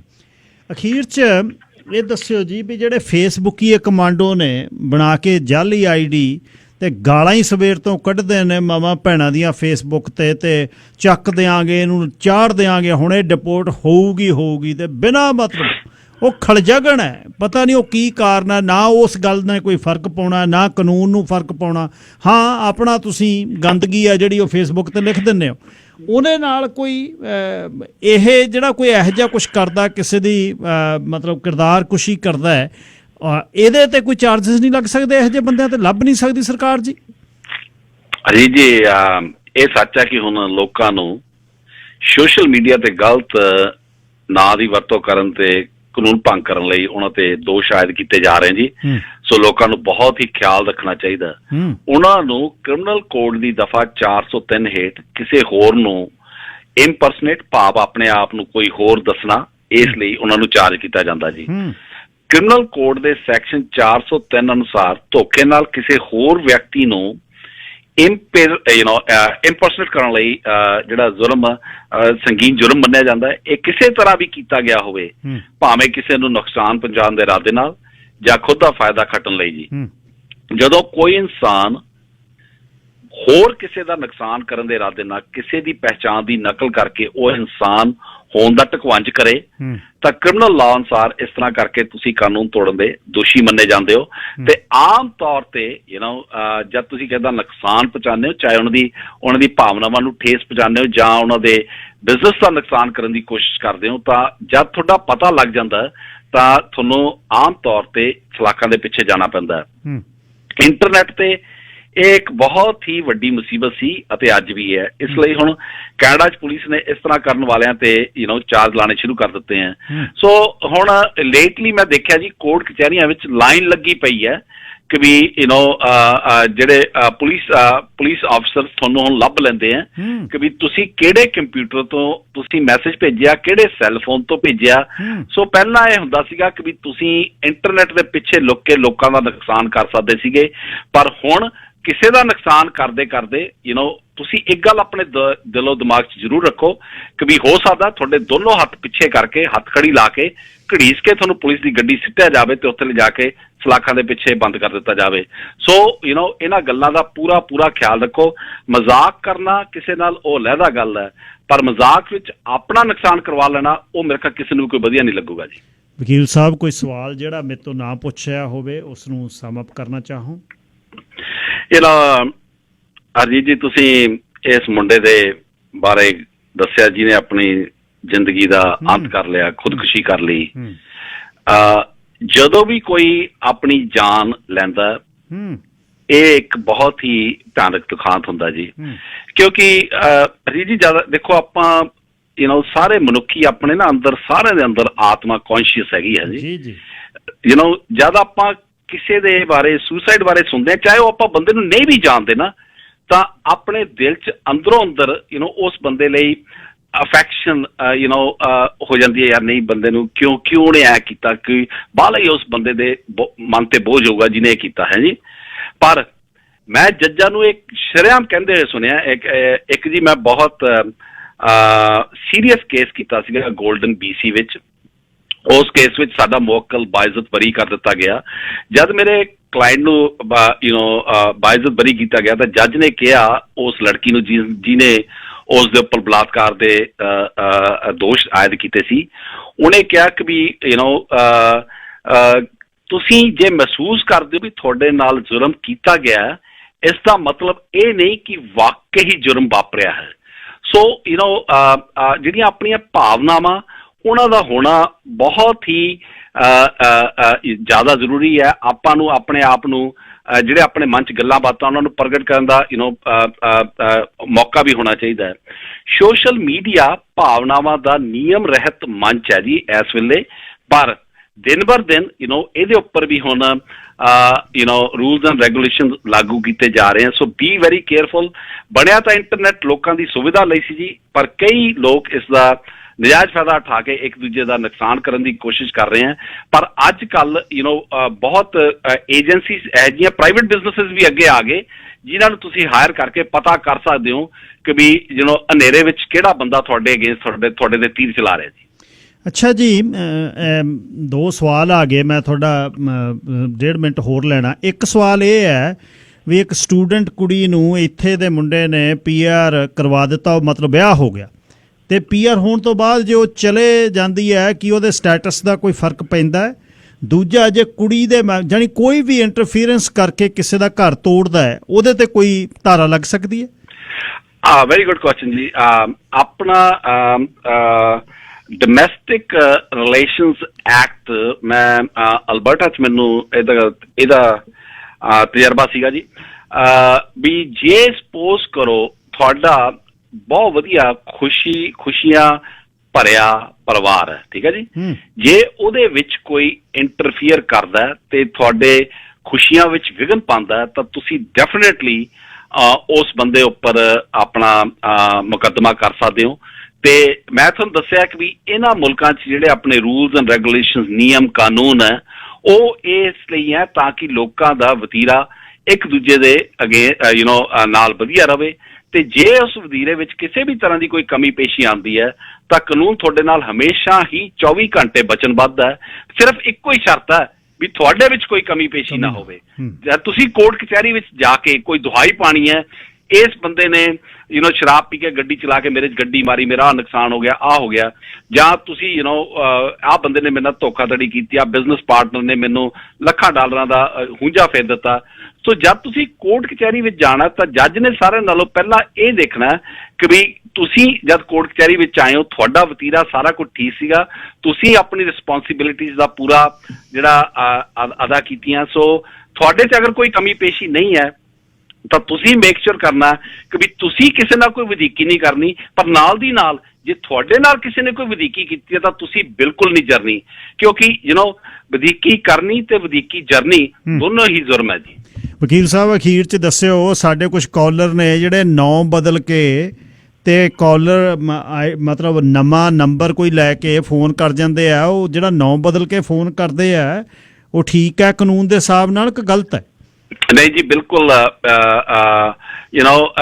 ਬੋਟਮ ਲਾਈਨ ਇਹ ਹੈ ਕਿ ਵੀ ਤੁਸੀਂ ਤੁਹਾਡਾ ਮਕਸਦ ਕੀ ਹੈ, ਕਿ ਤੁਸੀਂ ਕਿਸੇ ਨੂੰ ਨਾਂ ਬਦਲ ਕੇ ਉਹਨੂੰ ਧਮਕੀ ਦੇਣਾ ਚਾਹੁੰਦੇ ਹੋ, ਜਾਂ ਜੇ ਤੁਸੀਂ ਧਮਕਾਉਂਦੇ ਹੋ ਤਾਂ ਤੁਹਾਨੂੰ ਅਟਰਿੰਗ ਥ੍ਰੈਟਸ ਦੇ ਅਧੀਨ ਚਾਰਜ ਕੀਤਾ ਜਾ ਸਕਦਾ, ਸੈਕਸ਼ਨ 264.1 ਦੇ ਅਧੀਨ, ਤੇ ਤੁਹਾਡਾ ਕ੍ਰਿਮੀਨਲ ਰੈਕਡ ਬਣ ਸਕਦਾ। ਗਾਂਹ ਵਾਸਤੇ ਤੁਹਾਨੂੰ ਮੁਸੀਬਤਾਂ ਦਾ ਸਾਹਮਣਾ ਕਰਨਾ ਪੈ ਸਕਦਾ। ਤੁਸੀਂ ਬਾਰਡਰ ਟੱਪਣ ਲੱਗੋਗੇ ਤਾਂ ਤੁਹਾਨੂੰ ਉਹਨਾਂ ਨੇ ਉਧਰ ਲਾਈਨ 'ਚੋਂ ਖੜਾ ਲਿਆ ਕਰਨਾ। ਸੋ ਡਿਪੈਂਡ ਕਰਦਾ ਵੀ ਤੁਹਾਡਾ ਮਕਸਦ ਕੀ ਹੈ। ਸੋ ਜੇ ਤੁਹਾਡਾ ਮਕਸਦ ਕਿਸੇ ਨੂੰ ਖਰਾਬ ਕਰਨ ਦਾ ਤਾਂ ਬੀ ਵੈਰੀ ਵੈਰੀ ਕੇਅਰਫੁਲ। ਕਿਸੇ ਨੂੰ ਖਰਾਬ ਕਰਦੇ ਆਪਣਾ ਜਿਹੜਾ ਹੈਗਾ ਉਹ ਨੁਕਸਾਨ ਨਾ ਕਰਵਾ ਲਿਓ ਜੀ। ਮੇਰਾ ਤਾਂ ਜੀ ਹਮੇਸ਼ਾ ਤੁਹਾਡੇ ਸ਼ੋਅ ਤੇ ਅਰਜੀਤ ਜੀ ਆ ਕੇ ਗੱਲਬਾਤ ਕਰਨ ਦਾ ਇੱਕੋ ਹੀ ਮਕਸਦ ਹੁੰਦਾ, ਬਿਲਕੁਲ, ਕਿ ਵੀ ਲੋਕਾਂ ਨੂੰ ਆਪਾਂ ਜਾਣੂ ਕਰਵਾ ਸਕੀਏ ਕਿ ਵੀ ਤੁਹਾਡੀਆਂ ਜ਼ਿੰਮੇਵਾਰੀਆਂ ਕੀ ਹੈ। ਕਿਉਂਕਿ ਜਦ ਆਮ ਤੌਰ ਤੇ ਸਾਡੇ ਸਾਰੇ ਹੁਣ ਕੈਨੇਡਾ 'ਚ ਅਰਜੀਤ ਜੀ ਹੁਣ ਸਾਡਾ ਟੋਰਾਂਟੋ ਵੀ ਦਫ਼ਤਰ ਖੁੱਲ੍ਹ ਗਿਆ ਤੇ ਹਾਂਜੀ, ਤੇ ਸਾਡਾ ਹੁਣ ਨੈਸ਼ਨਲ ਲਾਅ ਫਰਮ ਬਣ ਗਈ ਹੈ। ਤੇ ਜਦ ਵੀ ਸਾਡੇ ਕੋਲ ਲੋਕ ਦਫ਼ਤਰ 'ਚ ਆਉਂਦੇ ਹੈ, ਉਹਨਾਂ ਦਾ ਆਮ ਤੌਰ ਤੇ ਇੱਕੋ ਹੀ ਗੱਲ ਕਹਿੰਦੇ ਜੀ, ਸਾਨੂੰ ਕਾਨੂੰਨ ਬਾਰੇ ਪਤਾ ਨਹੀਂ ਸੀਗਾ। ਉਹਨਾਂ ਸਾਰਿਆਂ ਲਈ ਇਹ ਜਾਣਨਾ ਬਹੁਤ ਜ਼ਰੂਰੀ ਹੈ ਕਿ ਵੀ ਕਾਨੂੰਨ ਹੈ, ਕੀ ਕਾਨੂੰਨ ਤੋਂ ਐਕਸਪੈਕਟ ਕਰਦਾ, ਉਹਦੀ ਜਿਹੜੀ ਜਾਣਕਾਰੀ ਰੱਖਣੀ ਉਹ ਤੁਹਾਡਾ ਫਰਜ਼ ਹੈ, ਨਾ ਕਿ ਤੁਸੀਂ later on down the road ਇਹ ਕਹੋ ਕਿ ਜੀ ਮੈਨੂੰ ਕਾਨੂੰਨ ਬਾਰੇ ਪਤਾ ਨਹੀਂ ਸੀ, ਕਿਉਂਕਿ ignorance of law is not a defence. So ਜਿਹੜਾ ਵੀ ਤੁਸੀਂ ਕੰਮ ਕਾਜ ਕਰਨਾ ਉਹਦੀ ਬਾਬਤ ਤੁਹਾਨੂੰ ਪੂਰੀ ਨੌਲੇਜ ਹੋਣੀ ਚਾਹੀਦੀ ਹੈ ਵੀ ਕਾਨੂੰਨ ਦੇ ਦਾਇਰੇ 'ਚ ਰਹਿ ਕੇ ਤੁਸੀਂ ਕੀ ਕਰ ਸਕਦੇ ਹੋ, ਕੀ ਨਹੀਂ ਕਰ ਸਕਦੇ। ਜੇ ਤੁਸੀਂ ਆਪਣੀ ਜ਼ਿੰਮੇਵਾਰੀ ਤੋਂ ਕਿਸੇ ਵੀ ਤਰ੍ਹਾਂ ਦਾ ਗ੍ਰੇਸ ਕੀਤਾ ਤਾਂ ਕਾਨੂੰਨ ਨੇ ਤੁਹਾਨੂੰ ਉਹਦਾ ਜਿਹੜਾ ਹੈਗਾ ਕਨਸੀਕੁਐਂਸਿਸ ਉਹ ਤੁਹਾਨੂੰ ਲੇਟਰ ਔਨ ਭੁਗਤਣੇ ਪੈਣੇ ਜੀ। ਸੋ ਪੀਆਰ ਸਟੇਟਸ ਦੇ ਵਿੱਚ ਤਾਂ ਫਰਕ ਨਹੀਂ ਹੁੰਦਾ, ਇੱਕ ਵਾਰ ਪੀਆਰ ਹੋ ਗਿਆ ਫਿਰ ਤਾਂ ਚੇਂਜ ਨਹੀਂ ਹੁੰਦਾ ਜੇ ਘਰ ਵਾਲੀ ਛੱਡ ਜਾਏ ਜਾਂ ਘਰ ਵਾਲਾ ਛੱਡ ਜਾਏ? ਡਿਪੈਂਡ ਕਰਦਾ ਕਿੰਨਾ ਛੇਤੀ। ਹਾਂ ਪੀਆਰ ਇੱਕ ਵਾਰ ਤੁਸੀਂ ਜੇ ਪੀਆਰ ਬਣ ਗਏ ਉਸ ਤੋਂ ਬਾਅਦ ਤੁਹਾਨੂੰ ਬਹੁਤ ਹੀ ਖਿਆਲ ਰੱਖਣਾ ਪੈਣਾ ਜਦ ਤੱਕ ਤੁਸੀਂ ਨਾਗਰਿਕ ਨਹੀਂ ਬਣਦੇ ਜੀ। ਜੇ ਤੁਹਾਤੋਂ ਕੋਈ ਇਹੋ ਜਿਹਾ ਜ਼ੁਰਮ ਹੋ ਗਿਆ ਜਿਹਦੇ ਲਈ ਤੁਹਾਨੂੰ 10 ਸਾਲ ਦੀ ਕੈਦ ਹੋ ਸਕਦੀ ਹੈ, ਪਰ ਤੁਸੀਂ ਜੇ ਇੱਕ ਦਿਨ ਵੀ ਤੁਹਾਨੂੰ ਕੈਦ ਨਾ ਹੋਈ ਹੋਵੇ ਤਾਂ ਤੁਹਾਡਾ ਡੀਪੋਰਟੇਸ਼ਨ ਦਾ ਪ੍ਰੋਸੈਸ ਸਟਾਰਟ ਹੋ ਸਕਦਾ। ਸੋ ਜਿਵੇਂ ਕੋਈ ਸ਼ਰਾਬ ਪੀ ਕੇ ਗੱਡੀ ਚਲਾ ਕੇ ਕਿਸੇ ਨੂੰ ਕਿਸੇ ਦਾ ਨੁਕਸਾਨ ਕਰ ਦੇਵੇ, ਕੋਈ ਬੰਦਾ ਥੱਲੇ ਆ ਜਾਵੇ, ਇਹ ਮੈਂ ਤੁਹਾਨੂੰ ਐਗਜ਼ਾਮਪਲ ਦੇ ਰਿਹਾ। ਚਾਹੇ ਤੁਹਾਨੂੰ ਇੱਥੇ ਕੰਟਰੀ 'ਚ ਰਹਿੰਦੇ 25 ਸਾਲ ਹੋ ਗਏ, ਚਾਹੇ 30 ਸਾਲ ਹੋ ਗਏ ਰਜੀਤ ਜੀ, ਜੇ ਤੁਸੀਂ ਕੋਈ ਸੰਗੀਨ ਜੁਰਮ ਵਿੱਚ ਥੋਤੋਂ ਹੋ ਜਾਂਦਾ ਤੇ ਤੁਹਾਡੇ ਕੋਲ ਤੁਹਾਡਾ ਪੀਆਰ ਦਾ ਸਟੇਟਸ ਹੈ ਤਾਂ ਅੱਜ ਕੱਲ ਪੀਆਰਸ ਨੂੰ ਸ਼ਰੇਆਮ ਡਿਪੋਰਟ ਕਰਨਾ ਸ਼ੁਰੂ ਕਰ ਦਿੱਤਾ ਜੀ। ਸੋ ਇਹ ਨਾ ਸਮਝੋ ਕਿ ਪੀਆਰ ਬਣ ਗਏ ਵੀ ਹੁਣ ਸਾਡੀ ਬੱਲੇ ਬੱਲੇ ਹੈ। ਇਸੇ ਲਈ ਜਿਹੜੀ ਤੁਹਾਡੀ ਨਾਗਰਿਕਤਾ ਲੈਣੀ ਹੈ ਉਹ ਬਹੁਤ ਹੀ ਜ਼ਿਆਦਾ ਜ਼ਰੂਰੀ ਹੈ। ਜਦੋਂ ਅਰਜੀਤ ਜੀ ਹੁਣ ਆਪਾਂ ਨੂੰ ਤੁਹਾਡੇ ਸ਼ੋਅ ਤੇ ਪ੍ਰੋਗਰਾਮ ਕਰਦੇ ਵਾਹਵਾ ਚਿਰ ਹੋ ਗਏ ਗੱਲਬਾਤ ਕਰਦੇ ਨੂੰ, ਮੈਂ ਤਾਂ ਇਹ ਕਿਹਾ ਕਿ ਵੀ ਤੁਸੀਂ ਆਪਣੀ ਪੰਜਾਬੀ ਕਮਿਊਨਿਟੀ ਨੇ ਬਹੁਤ ਹੀ ਮੱਲਾਂ ਮਾਰੀਆਂ, ਵੱਡੇ ਵੱਡੇ ਫਾਰਮ ਲੈ ਲਏ, ਮਹਿਲਾਂ ਵਰਗੇ ਘਰ ਬਣਾਤੇ, ਪਰ ਆਪਣੀ ਜਿਹੜੀ ਤੁਹਾਡੀ ਸਾਰਿਆਂ ਨਾਲੋਂ ਵੱਡੀ ਤੁਹਾਡੀ ਜਾਇਦਾਦ ਆ ਇਸ ਕੰਟਰੀ ਵਿੱਚ ਜੇ ਤੁਸੀਂ ਰਹਿਣਾ, ਤੁਹਾਡੀ ਨਾਗਰਿਕਤਾ ਹੈ, ਉਹਨੂੰ ਤੁਹਾਨੂੰ ਹਰ ਕੀਮਤ ਤੇ ਜਦ ਵੀ ਤੁਹਾਡਾ ਸਮਾਂ ਪੂਰਾ ਹੋ ਜੇ ਤੁਹਾਡੀ ਨਾਗਰਿਕਤਾ ਤੁਹਾਨੂੰ ਜ਼ਰੂਰ ਹਾਸਲ ਕਰਨੀ ਚਾਹੀਦੀ ਹੈ, ਸਿਟੀਜ਼ਨਸ਼ਿਪ ਜ਼ਰੂਰ ਲੈਣੀ ਚਾਹੀਦੀ ਹੈ। ਜੇ ਖੁਦਾ ਨਾ ਖਾਸਤਾ ਕੱਲ ਨੂੰ ਤੁਹਾਤੋਂ ਕੋਈ ਗਲਤ ਕੰਮ ਹੋ ਗਿਆ ਤਾਂ ਤੁਹਾਡੀ ਇੱਕ ਨਾਗਰਿਕਤਾ ਹੀ ਹੈ ਜਿਹਨੇ ਤੁਹਾਨੂੰ ਬਚਾਉਣਾ ਹੈ। ਨਾਗਰਿਕਤਾ ਤੁਸੀਂ ਸਿਰਫ ਇੱਕੋ ਹੀ ਹਾਲਾਤ ਵਿੱਚ ਆਪਣੀ ਗਵਾ ਸਕਦੇ ਹੋ ਜੇ ਤੁਸੀਂ ਝੂਠ ਬੋਲ ਕੇ ਨਾਗਰਿਕਤਾ ਲਈ ਹੈ। ਸੋ ਜਿਵੇਂ ਮੈਂ ਤੁਹਾਨੂੰ ਦੱਸਿਆ ਕਿ ਵੀ ਜਿਹੜਾ ਤੁਹਾਡਾ ਜ਼ਿੰਦਗੀ ਦਾ ਜਿਹੜਾ ਸਫ਼ਰ ਹੈ, ਸਟੂਡੈਂਟ ਤੋਂ ਬਾਅਦ ਵਰਕ ਵੀਜ਼ਾ ਤੋਂ ਬਾਅਦ ਪੀਆਰ ਤੋਂ ਬਾਅਦ ਸਿਟੀਜ਼ਨ, ਇਹ ਸਫ਼ਰ ਵਿੱਚ ਅਗਰ ਤੁਸੀਂ ਕੋਈ ਵੀ ਗਲਤ ਗੱਲ ਕੀਤੀ ਹੈ ਉਹਦਾ ਖਮਿਆਜ਼ਾ ਤੁਹਾਨੂੰ ਸਾਲਾਂ ਬਾਅਦ 20 ਸਾਲ 30 ਸਾਲ ਬਾਅਦ ਵੀ ਭੁਗਤਣਾ ਪੈ ਸਕਦਾ। ਸੋ ਇਹ ਜਿਹੜਾ ਸਫ਼ਰ ਹੈ ਇਹਨੂੰ ਸੱਚਾਈ ਦੇ ਤਰੀਕੇ ਨਾਲ ਚੱਲੋ, ਸੱਚੇ ਤਰੀਕੇ ਨਾਲ ਚੱਲੋਗੇ ਤਾਂ ਤੁਹਾਨੂੰ ਕੋਈ ਵੀ ਦੁਨੀਆ ਦੀ ਤਾਕਤ ਤੁਹਾਨੂੰ ਹਿਲਾ ਨਹੀਂ ਸਕਦੀ, ਕਿਉਂਕਿ ਜਿਹੜੀ ਤੁਹਾਡੀ ਫਾਊਂਡੇਸ਼ਨ ਆ ਉਹ ਜੇ ਸਟਰੋਂਗ ਹੋਊਗੀ ਤਾਂ ਤੁਹਾਨੂੰ ਕਿਸੇ ਚੀਜ਼ ਦਾ ਕੋਈ ਡਰ ਨਹੀਂ ਹੋਣਾ ਚਾਹੀਦਾ।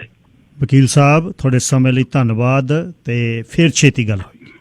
ਥੈਂਕ ਯੂ ਜੀ। ਧੰਨਵਾਦ। ਉੱਗੇ ਵਕੀਲ ਬ੍ਰਿਜ ਮੋਹਨ ਗੱਲਬਾਤ ਕਰ ਰਹੇ ਸੀ। ਪ੍ਰੋਗਰਾਮ ਖਤਮ ਹੁੰਦਾ ਜੀ ਤੇ ਕੱਲ ਨੂੰ 9:15 ਵਜੇ ਫੇਰ ਆਉਣਾ।